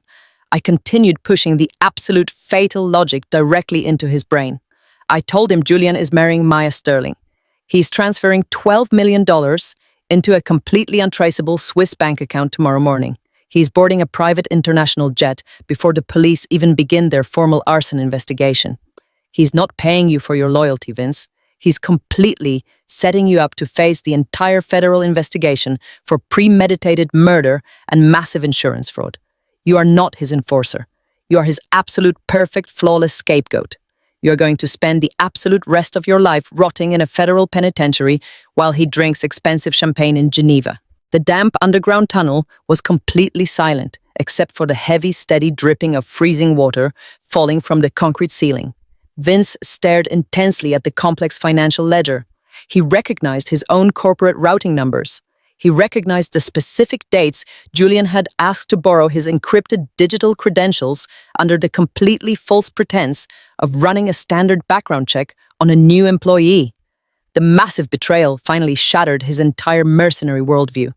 He was a highly cautious, paranoid man, and he instantly realized my forensic data was entirely undeniable. He slowly lowered the heavy firearm completely, pointing the barrel toward the wet concrete floor. He looked at me, his expression completely darkening into a terrifying mask of pure lethal vengeance. He asked me exactly what I wanted from him. I did not hesitate. I told him I already possessed the master hardware key to completely freeze the stolen $12 million. I can absolutely stop him from taking the money tomorrow morning. But I need the absolute final piece of the legal puzzle to completely destroy him before the corporate board signs the official merger documents. I need irrefutable physical proof that he explicitly ordered the arson and attempted murder. I know a man as completely paranoid as you would never ever take on a highly illegal, dangerous job without keeping a secure insurance policy for yourself. Give me the proof, Vince. Give me the weapon, and I swear to you I will completely erase your digital footprints from the corporate ledger before I hand it over to the federal authorities. You walk away completely clean, and Julian loses absolutely everything. Vince stared at me for a very long, tense moment, deeply weighing the complex, dangerous options in his mind. He finally reached a slow, deliberate decision. He holstered his heavy weapon, completely securing it beneath his dark coat. He walked over to the passenger side of his armored vehicle and violently opened the door. He reached directly into a hidden, customized steel compartment completely built into the heavy dashboard. He pulled out a thick, sealed manila envelope and walked slowly back to where I was standing in the freezing, damp tunnel. He handed the heavy envelope directly to me. He told me it was the original handwritten contract. He explained that Julian was incredibly arrogant and foolishly believed he was completely untouchable. Vince had secretly forced Julian to sign a highly specific physical work order, disguised as a residential demolition permit, but explicitly detailing the exact tampering of the main combustible gas line. The document was physically signed and officially dated by Julian's own hand, completely proving undeniable premeditated intent. I gripped the thick manila envelope, my hands shaking slightly from the massive adrenaline completely surging through my body. This was it. This was the absolute ultimate fatal blow. I had the digital master key to completely freeze the offshore millions, and I now held the physical, irrefutable confession to my own attempted murder. I looked at Vince and gave him a single sharp nod of absolute agreement. He did not say another word. He turned his back on me, walked directly to his armored vehicle, and climbed inside. The massive engine roared loudly to life, and he aggressively reversed the heavy truck out of the subterranean tunnel, completely disappearing into the dark shadows, leaving Julian entirely defenseless. I turned around and walked quickly back to the damaged sedan. Denise was already out of the car inspecting the smashed front bumper. She looked at the thick manila envelope in my hands, her dark eyes instantly lighting up with a fierce, highly dangerous fire. I told her we have the absolute final piece. Denise smiled a cold, entirely ruthless smile. She stated that the vehicle was damaged, but completely drivable. She told me to get back inside the car immediately.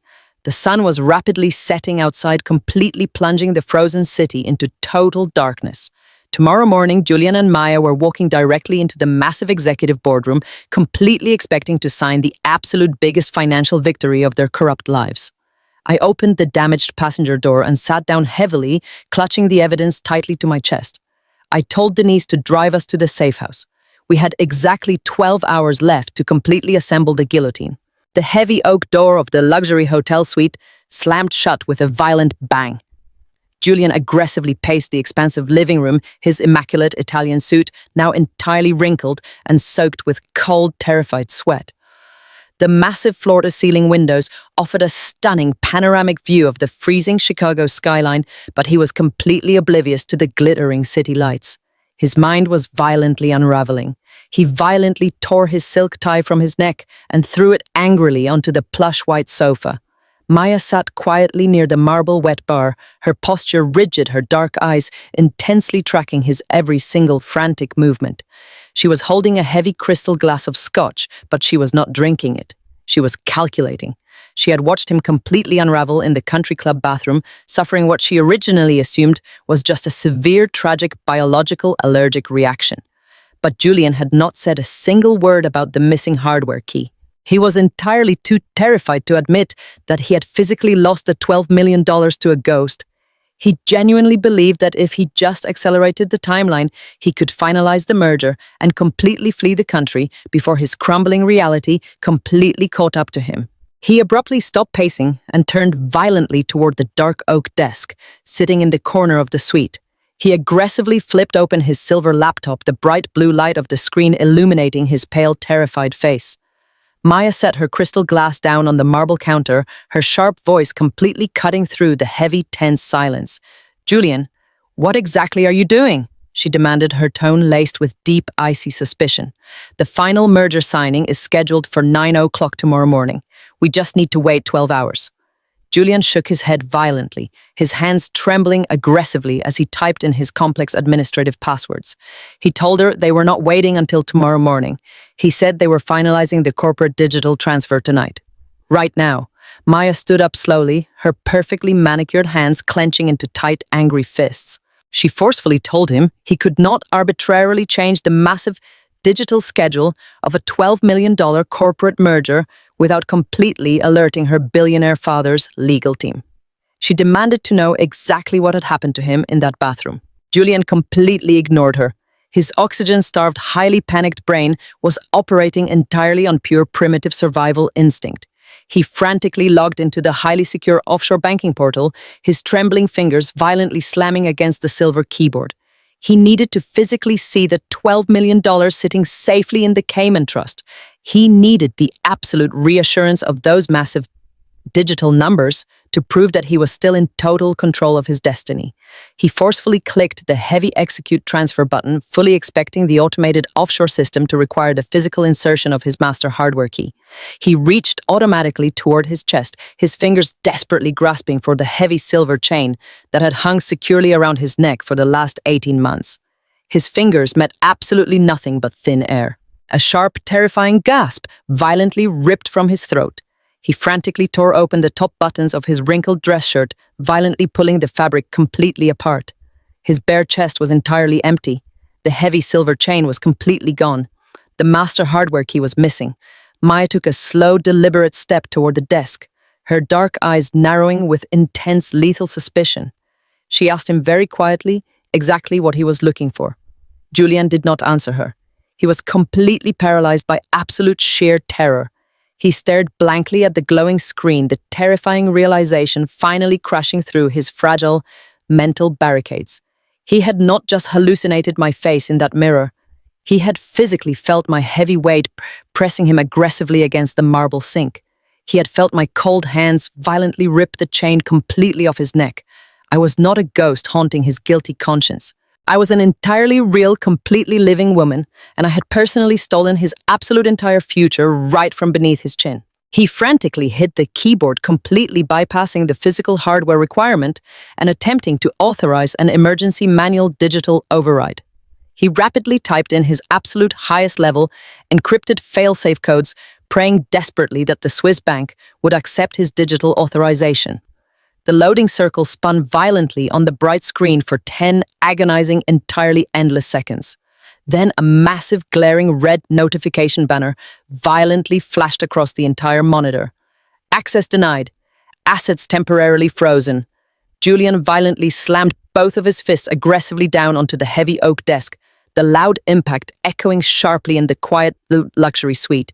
He screamed a completely guttural, primitive sound of pure, absolute despair. Maya violently shoved him aside, aggressively taking control of the silver laptop. Her sharp, intelligent eyes rapidly scanned the glaring red error message. She read the highly complex administrative code attached to the freeze protocol. She slowly turned to look at Julian, her face completely draining of color. She stated, her voice completely trembling with absolute cold fury, that this was not an automated bank freeze. She told him that a level 5 administrative user had completely infiltrated the secure Cayman Trust exactly 45 minutes ago. She said someone possessed the physical master cryptographic authorization token, and they had intentionally triggered a mandatory 12-hour security lockdown on the entire $12 million. She violently grabbed Julian's wrinkled shirt collar, heavily slamming him aggressively backward against the dark oak desk. She screamed directly into his terrified face, demanding to know exactly who he had given the hardware key to.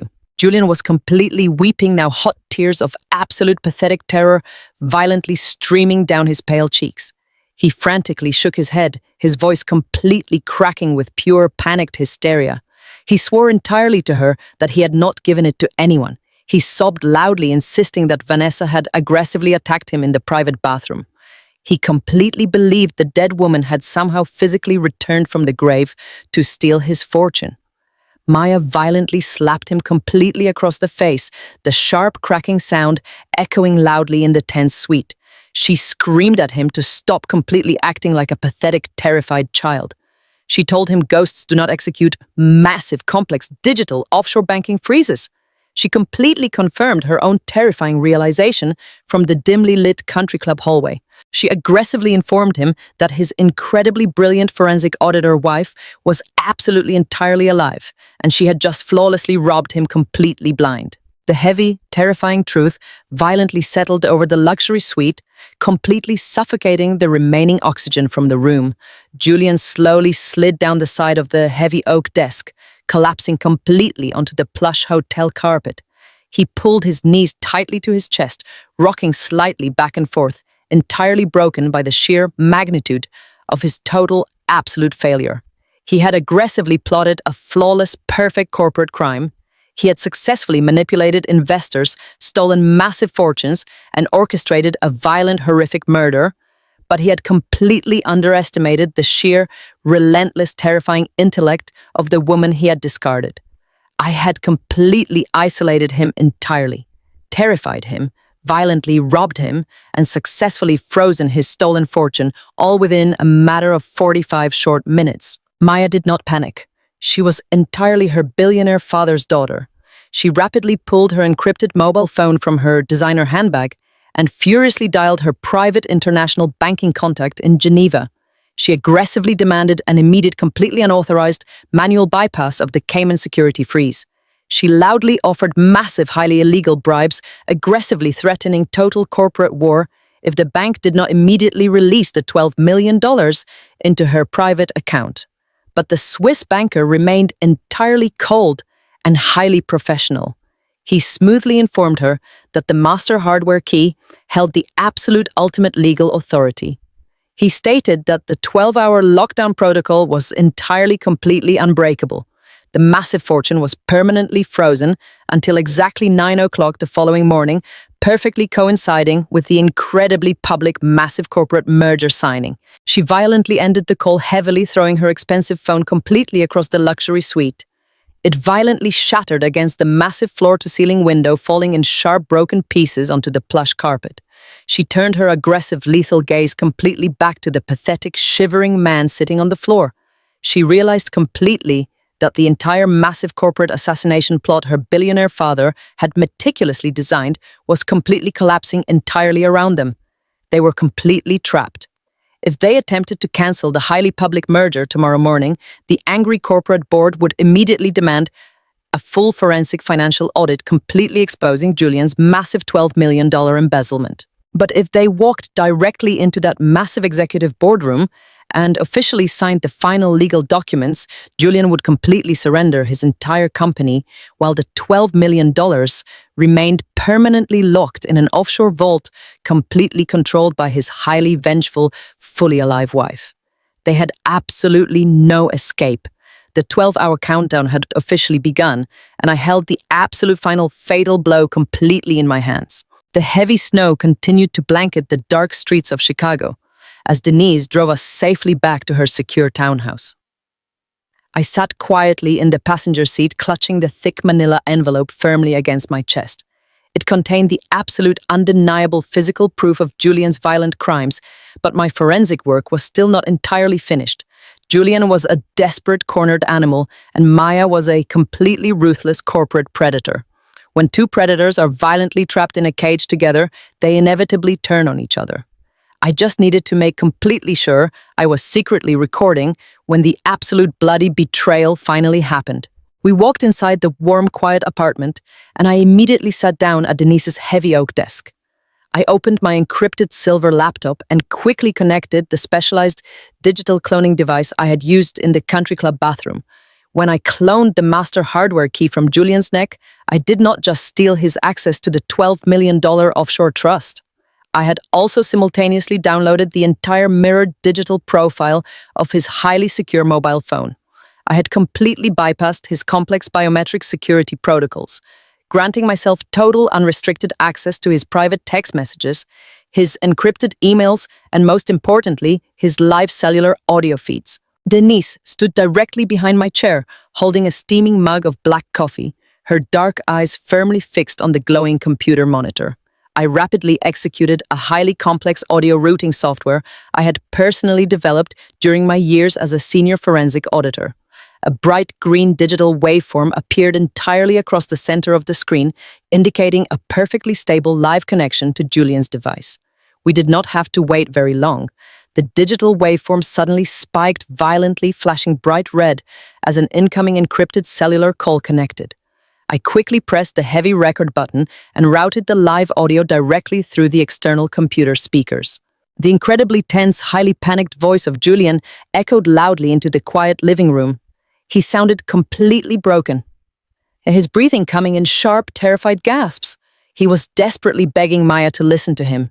He practically sobbed into the phone, completely insisting that they could still salvage the massive corporate merger tomorrow morning if she just convinced her billionaire father to delay the final signature.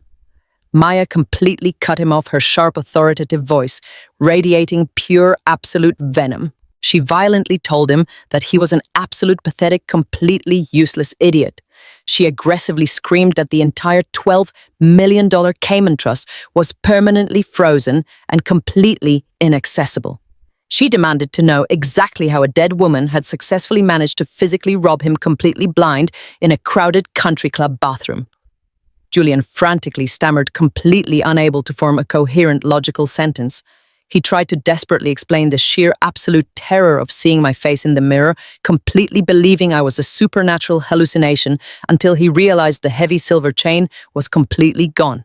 Maya let out a harsh, cruel laugh that completely lacked any human warmth. She told him that his sheer arrogant stupidity had just completely destroyed the greatest corporate acquisition in the entire history of Sterling Global. She aggressively informed him that her father was absolutely furious. The massive $12 million embezzlement was the entire foundational leverage they were planning to use to permanently force Julian out of his own company. Without the stolen money sitting safely inside her private Swiss bank account, the entire highly calculated corporate assassination completely fell apart. Julian sounded completely frantic, his voice rising to a high-pitched, hysterical whine. He begged her to help him completely escape the country before the sun came up. He reminded her tightly that they were entirely in this together. He said they were supposed to be completely untouchable partners. The heavy silence on the other end of the live audio feed was incredibly terrifying. When Maya finally spoke again, her voice had completely dropped to a lethal, freezing whisper. She explicitly told him that they were never partners. She stated completely clearly that he was nothing but a highly convenient, incredibly gullible tool. She told him he was a completely greedy, desperate man who was entirely too eager to steal millions of dollars from his own wealthy investors just to impress a billionaire daughter. Julian gasped loudly, his breathing becoming violently erratic as the massive, horrific betrayal finally shattered his absolute last remaining delusion. He desperately tried to threaten her, his voice shaking violently with pure terrified rage. He told her she could not just walk away and leave him to completely take the massive fall. He aggressively reminded her that she was fully involved in the entire massive insurance fraud. He yelled that she was standing right there inside the custom kitchen when he poured the toxic liquid accelerant all over the expensive rugs. He threatened to completely expose her to the federal authorities and completely drag the massive sterling corporate empire straight down into the dirt with him. I leaned completely forward in my chair, my hands resting perfectly still on the silver keyboard, entirely holding my breath. This was the exact precise moment I had been meticulously waiting for. Denise placed her hand firmly on my shoulder, her dark eyes completely wide with absolute intense anticipation. We needed Maya to completely walk right into a massive, fatal legal trap fueled entirely by her own massive ego. Maya scoffed loudly, entirely dismissing his desperate, frantic threats with absolute sheer corporate arrogance. She told him nobody would ever believe a single pathetic word he said. She aggressively reminded him that he was the sole legal owner of the completely destroyed property. She pointed out that he was the absolute only one who gave a highly emotional, sworn public statement to the local police detectives, completely blaming the massive explosion on his deeply mentally unstable wife. She told him he had perfectly meticulously dug his own massive grave. And then she delivered the absolute fatal blow. She explicitly stated her words ringing completely clear and entirely sharp through the high-definition computer speakers. She told him she was the one who completely forced him to stage the violent domestic argument. She aggressively admitted that she specifically ordered him to push me out into the freezing Chicago blizzard so he could safely tamper with the main combustible gas line behind the stove. She laughed a cold, vicious sound, completely admitting that she explicitly extorted him, manipulating his massive financial greed to guarantee my absolute violent death. She told him she was immediately driving directly to the federal authorities right now. She promised him that she was going to completely proactively report his massive corporate embezzlement to the exact same federal investigators who were currently sifting through the blackened ashes of my home. She said she would completely paint herself as a deeply horrified innocent investor who had just accidentally discovered his massive, highly illegal crimes. She explicitly promised him that he would completely rot in a federal penitentiary for the absolute rest of his miserable, pathetic life. Julian began to violently scream, completely losing the absolute final shred of his fragile sanity. He aggressively threw his expensive encrypted phone completely across the luxury hotel suite, violently severing the live cellular connection. The bright red digital waveform on my computer screen instantly flatlined, returning to a completely silent, steady green line. The quiet living room felt incredibly heavy, completely charged with massive victorious energy. I slowly reached out and firmly pressed the stop button on the complex audio recording software. I immediately highlighted the massive pristine audio file and securely encrypted it directly into 3 separate, highly secure offsite digital cloud servers. I looked directly up at Denise, my heart beating in a completely steady, highly lethal rhythm. Denise let out a long, slow breath, completely shaking her head in absolute sheer amazement. She stated that Maya was entirely too arrogant for her own good. She said that spoiled billionaire daughter genuinely believed her massive family wealth completely insulated her from any real legal consequences. She told me we now possess the absolute undeniable audio proof of her completely orchestrating the violent arson and aggressively extorting a massive corporate executive. I slowly nodded, completely agreeing with her sharp legal assessment. I told her that Maya thinks she can just throw Julian completely under the bus and smoothly walk away entirely untouched. But she has absolutely no idea that I am completely driving the bus. I stood up slowly from the heavy oak desk, my bandaged feet still throbbing with a dull, agonizing ache, but my entire mind was completely focused on the massive final act. I walked over to the frosted living room window and stared out into the dark, freezing Chicago night. Tomorrow morning was the massive, highly public executive boardroom meeting. The entire Sterling corporate board was going to be sitting directly inside that massive glass room, entirely expecting to completely absorb Julian's massive real estate empire. Maya was going to completely walk in there, fully expecting to play the innocent, horrified whistleblower. Julian was going to be completely dragged in there, an absolute terrified, broken shell of a man entirely waiting for the federal authorities to arrest him. They both completely believed they knew exactly how tomorrow morning was going to end, but they were entirely wrong. I turned completely back to Denise, my expression completely devoid of any human mercy. I told her we have the massive cloned offshore hardware key completely freezing the $12 million. We have the thick manila envelope containing the absolute physical written proof of the premeditated arson. And we completely possess the pristine audio confession of the massive corporate extortion. We have absolutely everything we need to completely destroy both of them entirely at the exact same time. Denise smiled a highly dangerous, entirely ruthless smile. She told me to get some rest. She promised me that tomorrow morning we were going to completely burn their massive stolen empire straight to the absolute freezing ground. The pale winter sun finally began to rise over the frozen Chicago skyline, casting a cold gray light into the quiet living room. I had not slept a single minute the entire night. I sat perfectly still at the heavy oak desk, watching the digital clock slowly inch closer to 8 in the morning. The $12 million corporate merger was officially scheduled to be signed in exactly 1 hour. Denise walked briskly into the room, completely dressed in a flawless, incredibly sharp charcoal gray power suit. She looked like an absolute, entirely lethal weapon, completely prepared for total corporate war. I stood up slowly, my freshly bandaged feet still throbbing with a dull, heavy ache, but my mind was entirely sharp and completely focused. I handed her the thick manila envelope containing the physical premeditated arson contract and the highly encrypted digital flash drive, holding both the massive offshore banking ledger and the pristine audio confession. I looked directly into her dark eyes and told her we had absolutely everything we needed to completely destroy them. Denise took the heavy evidence, completely slipping it securely into her sleek black leather briefcase. She looked at me, her expression radiating pure, cold authority. She explicitly told me that we were absolutely not taking this massive explosive evidence to the local Chicago Police Department.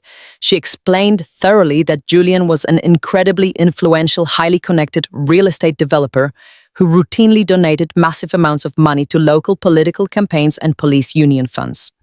He had already successfully manipulated the local patrol officers and the responding detectives into completely believing his tragic, grieving widower narrative without a single thorough forensic investigation of the completely destroyed fire scene. Denise stated completely clearly that if we blindly handed this massive, irrefutable evidence to a corrupt local precinct, Captain Julian would instantly receive a quiet warning phone call, giving him just enough time to completely flee the international jurisdiction.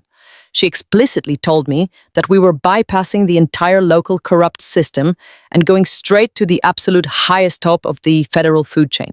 She worked as a senior paralegal for one of the most highly powerful corporate law firms in the entire country, and she was about to completely weaponize their massive institutional weight.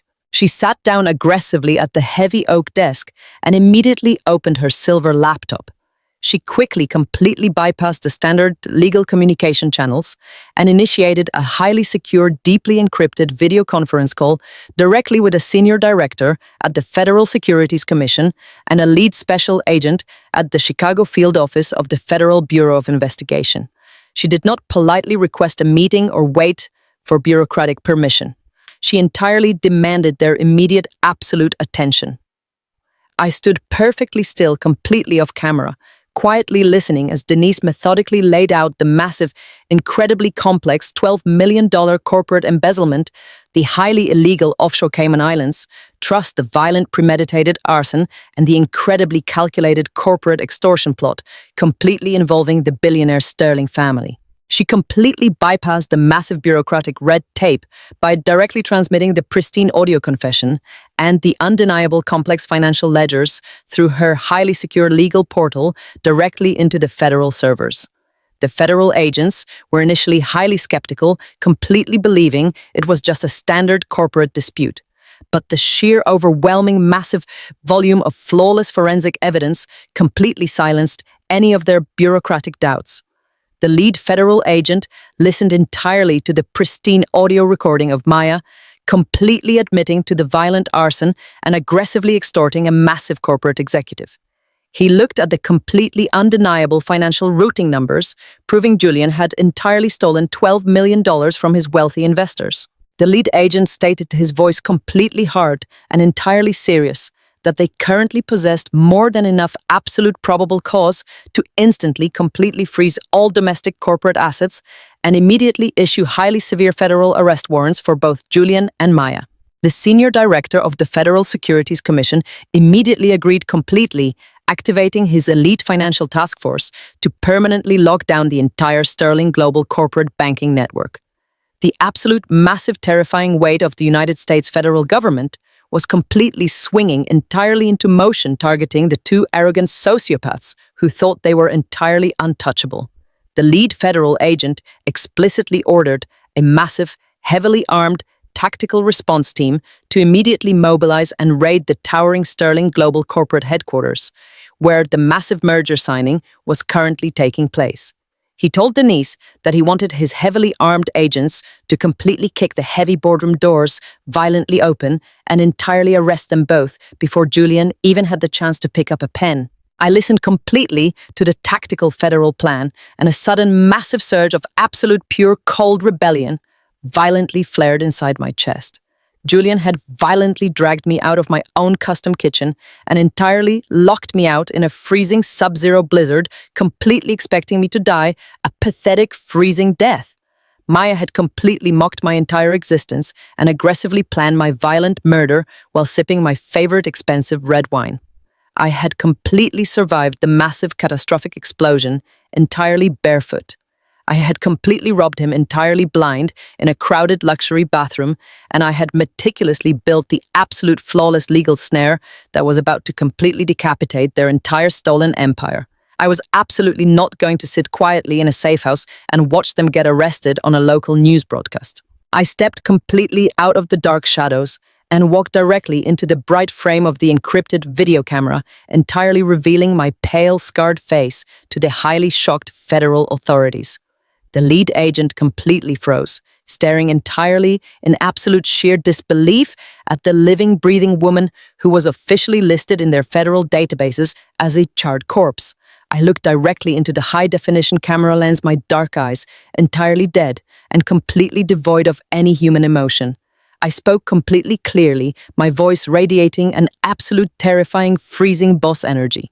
I told the federal agents that I was the supposedly dead wife who had completely gathered all of this massive explosive evidence while running entirely barefoot through a sub-zero blizzard. I explicitly stated that I had completely built this entire massive legal trap with my own two hands. I told them that Julian completely believes he's walking directly into a massive corporate victory today, entirely convinced that I am nothing but a pile of ashes completely buried beneath the ruined rubble of my home. I looked directly at the lead federal agent and entirely demanded that I be the absolute one to completely drop the massive guillotine on his arrogant neck. The federal agent completely started to entirely protest loudly, stating that it was highly irregular and entirely dangerous for a civilian victim to completely insert herself into a massive active federal raid. He aggressively insisted that they needed to completely secure the massive executive boardroom forcefully. But Denise immediately stepped completely back into the camera frame, entirely backing me up with her massive, highly intimidating legal authority. She explicitly reminded the federal agent that without my brilliant, flawless forensic auditing work, they would completely possess absolutely nothing but a tragic, accidental house fire. She told him that I had entirely earned the absolute undeniable right to completely finish the massive job I had personally started. I looked completely back into the camera and explicitly laid out my absolute final demand. I told the lead federal agent that I wanted his massive, heavily armed, tactical teams completely stacked, entirely out of sight directly in the private hallway, entirely outside the main executive boardroom. I told him to completely seal all the building exits and entirely trap them inside the towering glass skyscraper. But I absolutely demanded that I be the entirely first person to completely walk through those heavy double glass doors. I explicitly wanted Julian and Maya to completely look directly into the cold, entirely living eyes of the devoted wife they tried to violently murder right before they lost absolutely everything they had ever valued.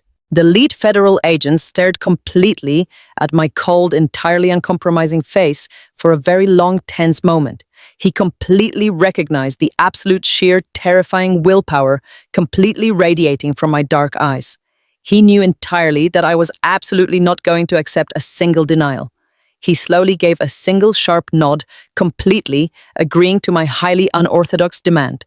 He explicitly told me that his tactical federal teams would be waiting entirely out of sight in the executive hallway, and they would immediately breach the massive boardroom the absolute second I completely gave the final signal. The highly secure encrypted video call completely disconnected the screen, returning to a completely blank black void. The absolute ultimate flawless legal snare was entirely perfectly set. Julian and Maya were currently riding a private elevator directly up to the top floor of a massive skyscraper, entirely completely expecting to sign their names to a massive stolen $12 million fortune. They completely thought they had flawlessly outsmarted the entire world. I completely closed the silver laptop, entirely grabbed my dark winter coat, and turned completely toward the front door. Denise smiled, a highly dangerous, entirely completely ruthless smile, perfectly matching my absolute lethal freezing energy. It was officially time to completely come back from the dead. The towering glass and steel facade of the Sterling Global Headquarters pierced the freezing Chicago sky like a massive glittering spear.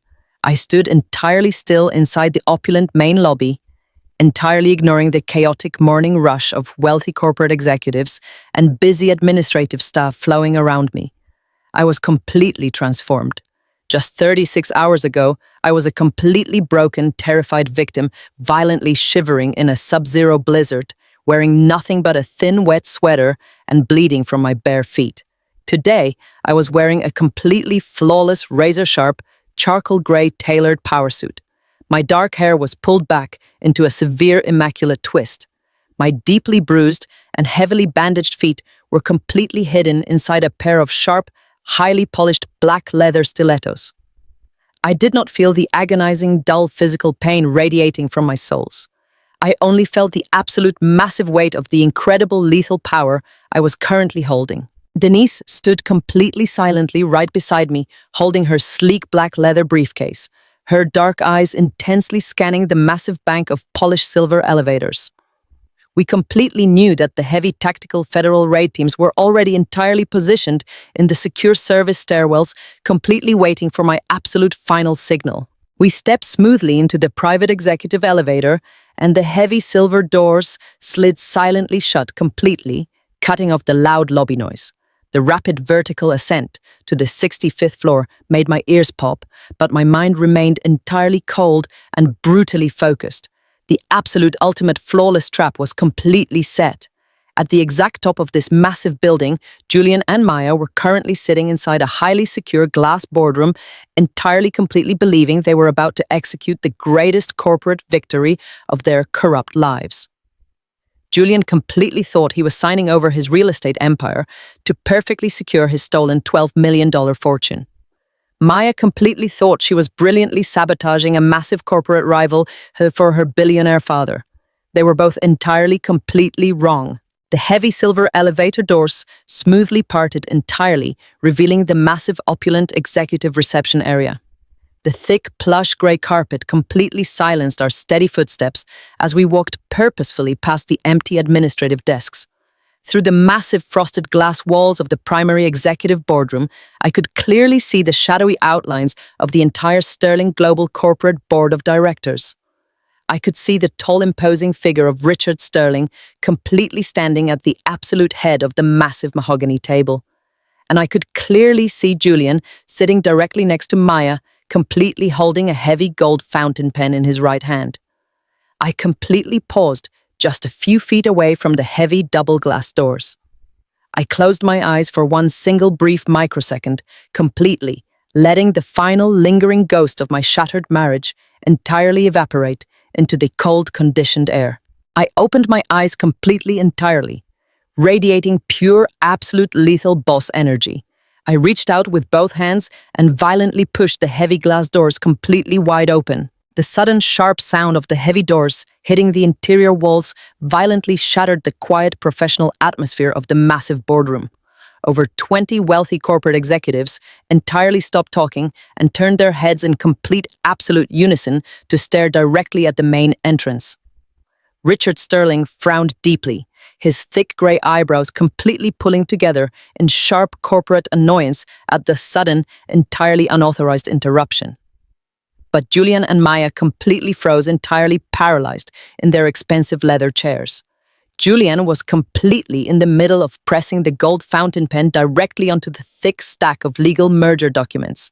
The expensive pen violently slipped from his trembling fingers, completely clattering loudly against the polished mahogany table and leaving a thick, dark smear of black ink across the pristine white paper. I walked very slowly, completely directly into the massive room.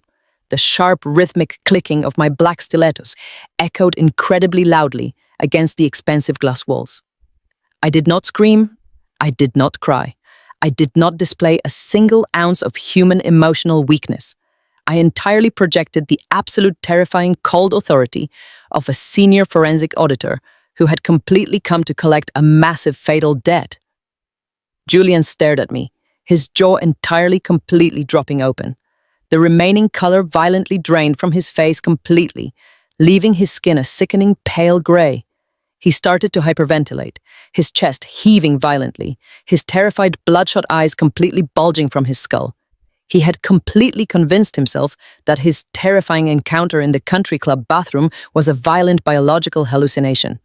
But looking at me now, completely flawless, entirely alive, and heavily armed with sheer absolute vengeance, his entire fragile reality completely violently shattered. "Vanessa," he whispered, completely choking on my name, his voice entirely cracking into a pathetic, high-pitched, terrified squeak. The wealthy corporate executives began to murmur loudly, completely confused by his violent, terrified reaction and the sudden, entirely unannounced appearance of a woman who was officially supposed to be a charred corpse. Richard Sterling completely slammed his heavy hand directly onto the mahogany table, loudly demanding absolute order. He aggressively asked me exactly who I was and entirely demanded that the security guards immediately remove me from the highly secure executive floor. I completely ignored the billionaire titan. I did not even glance in his direction. I kept my dark, cold eyes entirely completely fixed on Julian. I walked smoothly directly to the absolute front of the massive room, entirely stopping right beside the primary digital presentation podium. I smoothly reached into my tailored suit jacket and completely withdrew the cloned master cryptographic hardware key. I firmly, completely plugged the heavy silver flash drive directly into the main presentation terminal.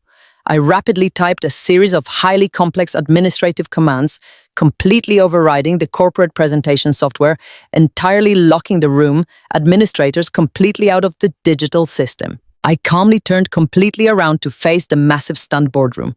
I spoke completely clearly, my voice radiating an absolute terrifying freezing authority that completely commanded the massive room.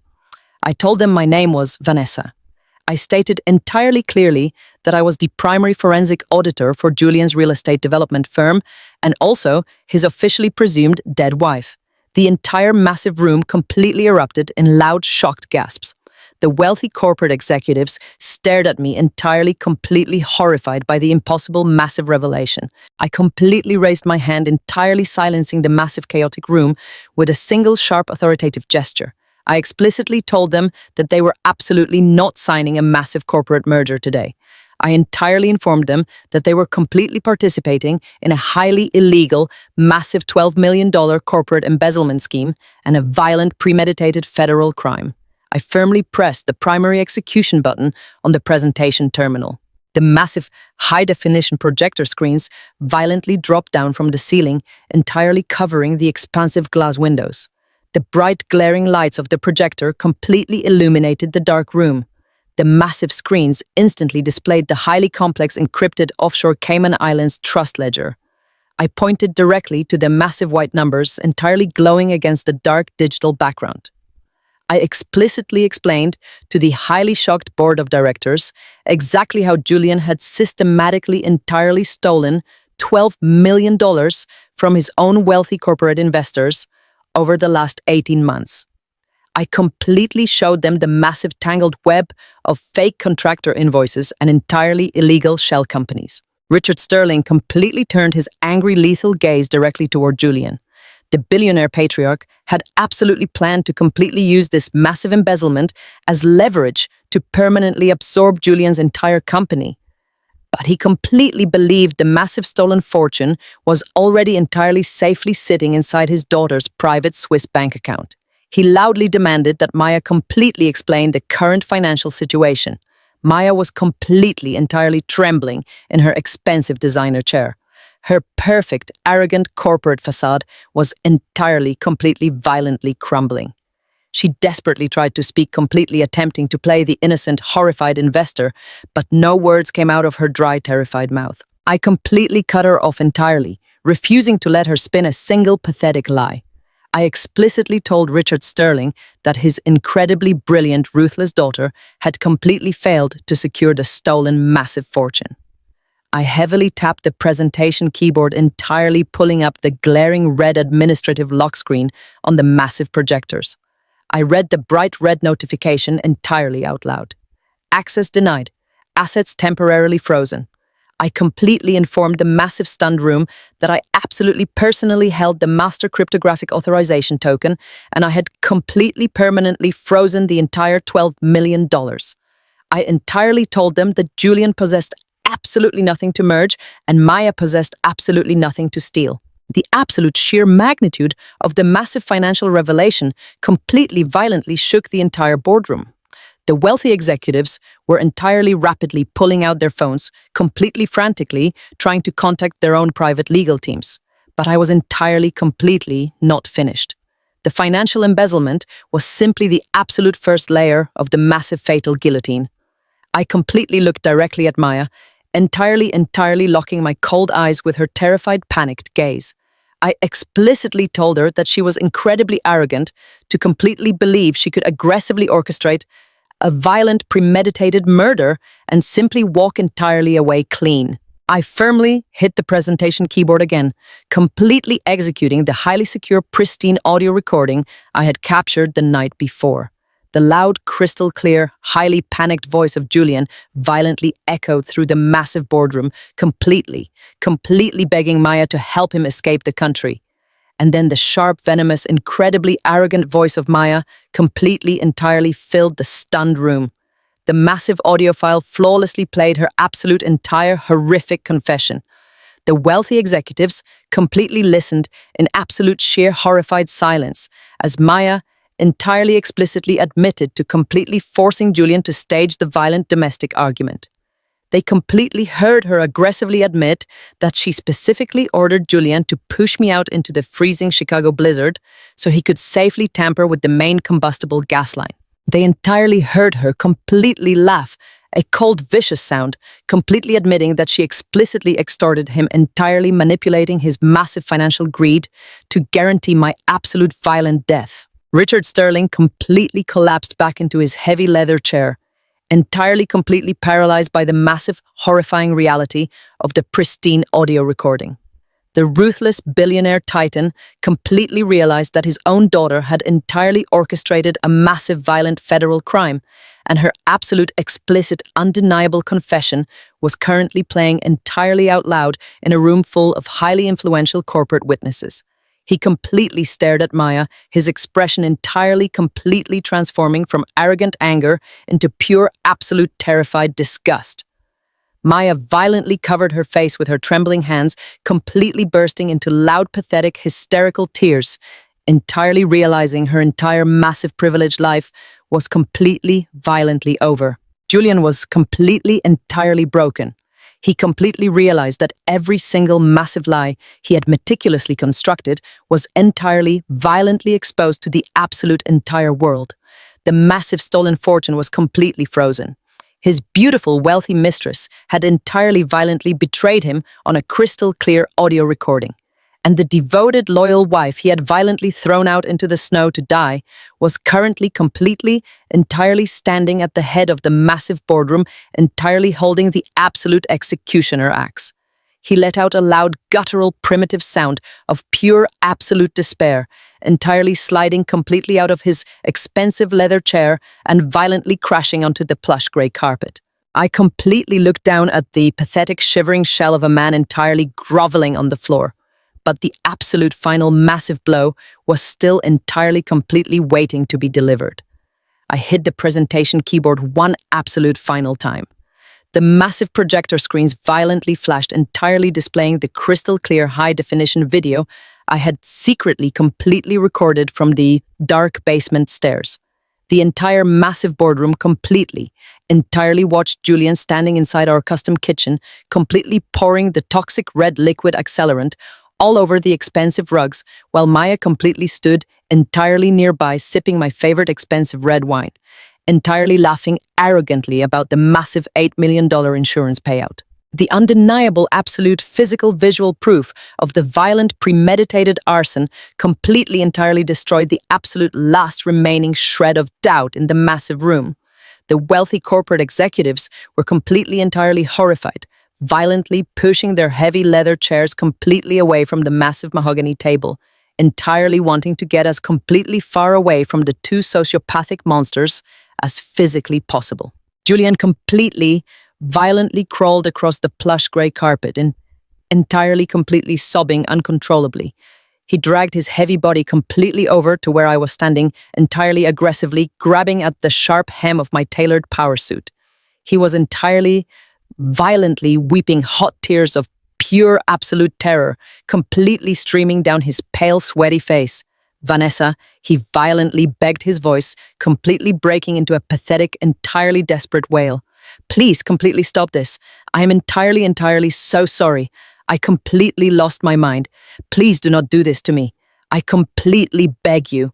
I completely looked down at his pathetic, entirely weeping face. I did not feel a single ounce of human pity.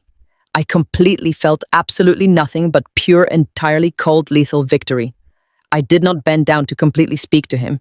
I did not completely, entirely offer him a single shred of human comfort. I completely looked directly into his terrified, bloodshot eyes, and I spoke entirely, completely clearly, ensuring the entire massive boardroom heard my absolute final judgment. I entirely told him that he completely locked me out in a freezing sub-zero blizzard, entirely expecting me to completely freeze to death. I entirely completely told him that he entirely completely forgot that a woman who survives the freezing cold completely learns how to entirely become the absolute freezing ice. I completely, violently stepped entirely directly over his pathetic, groveling body, entirely pulling the sharp hem of my tailored suit completely out of his trembling, desperate hands. I entirely, completely walked away from him entirely, leaving him completely shivering and entirely broken on the floor. I looked completely directly at Denise, entirely giving her the absolute final firm nod. It was entirely completely time to let the massive federal wolves entirely completely into the room. I gave the absolute final signal to Denise. She calmly reached into her sleek black leather briefcase and pulled out her highly encrypted mobile phone. She pressed a single button on the bright digital screen, completely authorizing the massive federal raid. Less than 5 seconds later, the heavy double-glass doors of the massive executive boardroom were violently thrown open. The loud, terrifying sound of heavy tactical boots hitting the plush gray carpet completely shattered the remaining stunned silence inside the room. Over a dozen heavily armed federal agents flooded entirely into the massive corporate space. They were wearing dark tactical gear with the bright yellow letters of the Federal Bureau of Investigation clearly printed across their heavy ballistic vests. The wealthy corporate executives scrambled frantically out of their expensive leather chairs, completely pressing their bodies tightly against the thick glass walls to completely get out of the direct line of fire. The massive room descended into absolute sheer chaos, but I remained entirely perfectly still, completely watching my flawless trap spring violently shut. The lead federal agent walked purposefully directly to the absolute front of the massive room. His rugged expression was completely hard and entirely devoid of any human sympathy. He looked directly down at Julian, who was still groveling pathetically on the floor, entirely completely broken. Two massive federal agents immediately grabbed Julian by his expensive tailored shoulders and violently hauled his heavy body entirely upright. Julian offered absolutely no physical resistance. His legs were completely entirely useless, dragging heavily against the thick carpet. The lead federal agent spoke clearly, his deep authoritative voice completely commanding the massive boardroom. He explicitly informed Julian that he was officially under federal arrest. He listed the massive severe charges one by one, entirely ensuring the wealthy corporate board heard every single devastating word: corporate embezzlement, massive wire fraud, aggravated arson, and premeditated attempted murder. The sharp metallic click of the heavy steel handcuffs snapping tightly around Julian's wrists sounded exactly like a massive iron vault door slamming permanently shut. Julian did not even try to look at me. He entirely hung his head, weeping loudly and entirely uncontrollably as the federal agents aggressively searched his pockets. The polished, charismatic real estate developer was entirely gone, permanently replaced by a pathetic, terrified criminal. He had entirely lost his massive corporate empire, his stolen $12 million offshore fortune, and his absolute entire physical freedom in a matter of 20 short minutes. He was completely broken beyond any human repair, entirely realizing he was going to spend the absolute rest of his natural life rotting inside a cold, dark federal penitentiary. The lead federal agent then turned his cold, authoritative gaze directly toward Maya. She was still sitting rigid in her expensive leather chair, completely paralyzed by absolute sheer terror. Two federal agents quickly approached her, completely flanking her sides. Maya suddenly violently snapped out of her frozen state. She aggressively stood up, completely attempting to project the arrogant, absolute authority of a billionaire daughter. She loudly demanded that the federal agents immediately step away from her.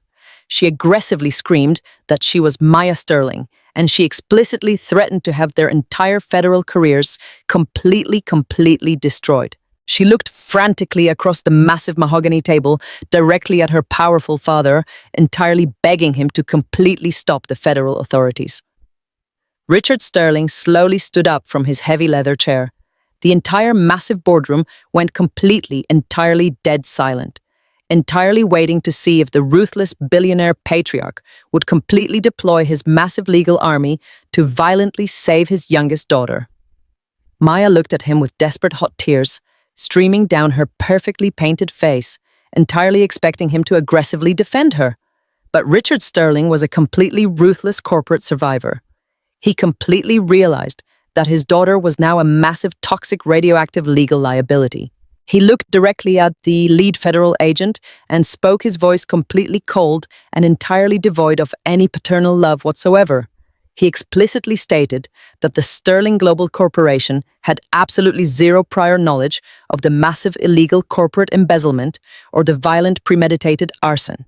He completely told the federal authorities that his daughter was acting entirely completely on her own highly illegal personal interests. He looked directly into Maya's terrified eyes and explicitly disowned her in front of his entire massive corporate board. He told her she was permanently removed from the corporate family trust. Maya let out a entirely horrific, agonizing scream. The absolute final devastating betrayal from her own billionaire father completely shattered her entirely arrogant mind. She violently lunged toward him, entirely attempting to completely claw at his expensive suit, but the two massive federal agents instantly tackled her, completely restraining her violent movements. They aggressively forced her manicured hands directly behind her back and completely secured the heavy steel handcuffs tightly around her slender wrists. She violently thrashed and completely sobbed aggressively, screaming that it was all Julian's entirely, completely stupid fault. But absolutely nobody in the massive room listened to her pathetic, desperate cries. The federal agents completely forcefully dragged Julian and Maya toward the heavy double-glass doors. They paraded the two arrogant, entirely sociopathic criminals directly past the massive group of highly influential, wealthy corporate executives. The executives completely turned their heads entirely, refusing to even look at the two disgraced felons. They entirely walked into that massive executive boardroom, entirely fully expecting to entirely rule the entire Chicago corporate world. Now they were completely leaving the massive building in heavy steel chains. I stood completely perfectly still at the front of the massive room, entirely watching them completely disappear down the bright executive hallway. The lead federal agent completely gave me a single respectful nod, completely acknowledging the massive, flawless forensic trap I had perfectly constructed. I completely nodded back. I slowly reached down and entirely pulled the Cloned Master hardware key directly out of the presentation terminal, completely securing the massive frozen $12 million safely inside my pocket. Denise walked completely quietly over to my side, her dark eyes entirely radiating absolute pure lethal victory. We did not say a single word to the stunned wealthy executives. We simply turned completely around and entirely smoothly walked out of the massive boardroom, entirely leaving the complete corporate carnage completely behind us, ready to entirely reclaim the absolute rest of my completely flawless, beautiful, entirely independent new life. The warm, brilliant July sun streamed perfectly through the massive floor-to-ceiling windows of my brand new corner office in a towering Chicago skyscraper. The bright golden light illuminated my pristine mahogany desk and the thick white leather chairs, reflecting beautifully off the polished glass walls. Outside the heavy glass, the beautiful city of Chicago was entirely alive with vibrant summer energy. A massive striking contrast to the brutal sub-zero blizzard that had violently torn my entire world apart. Just 6 short months ago, I stood quietly by the window, holding a steaming ceramic mug of rich black coffee, watching the tiny cars move silently along the busy streets below. I was no longer the barefoot, terrified woman violently shivering in the deep snow, desperate for survival. I was the absolute undisputed owner of one of the most highly successful corporate financial consulting firms in the entire Midwest. When Julian and Maya were violently dragged out of that massive executive boardroom in heavy steel handcuffs, their stolen empire entirely collapsed in a matter of days. The federal indictment instantly froze Julian's domestic assets, triggering a chaotic fire sale of his real estate company. His wealthy corporate investors desperately wanted to liquidate the toxic company to cut their massive financial losses. That was exactly when I swooped back in. Using my highly specialized forensic auditing expertise, I had already mapped out every single hidden clean asset and every single toxic liability within his massive corporate structure. I legally reclaimed my rightful marital share of the frozen $12 million offshore trust, working closely alongside the federal authorities to return the stolen funds directly to the defrauded investors. In massive gratitude and recognizing my brilliant financial restructuring plans, the corporate board allowed me to completely acquire the remaining highly valuable assets of Julian's ruined firm for absolute pennies on the dollar. I tore his deeply corrupt company entirely down to the absolute bare structural studs and meticulously rebuilt it from the ground up. Utilizing flawless, ethical financial practices, I completely rebranded the entire enterprise, permanently wiping his arrogant name from the sleek corporate lobby walls. I did not do it alone. Denise completely resigned from her prestigious corporate law firm and officially joined me as my full equal partner. We combined my absolute brilliant forensic accounting skills with her highly ruthless, flawless legal expertise to create a massive, unstoppable corporate consulting powerhouse. We specialize in auditing complex corporate mergers and exposing financial fraud for wealthy private clients. We protect the innocent investors and completely destroy the arrogant criminals who think they are entirely untouchable. We built a sanctuary of truth in a city filled with incredibly convincing liars. The heavy glass door of my beautiful corner office swung smoothly open, and Denise walked confidently inside. She looked flawless, wearing a sharp emerald green power suit and holding an expensive designer briefcase. She smiled a bright, deeply genuine smile, lacking the cold, ruthless edge she completely reserved entirely for our corporate enemies. She dropped highly lucrative new contracts directly onto my pristine mahogany desk. She told me that we just officially secured the largest private financial auditing contract in the entire state of Illinois.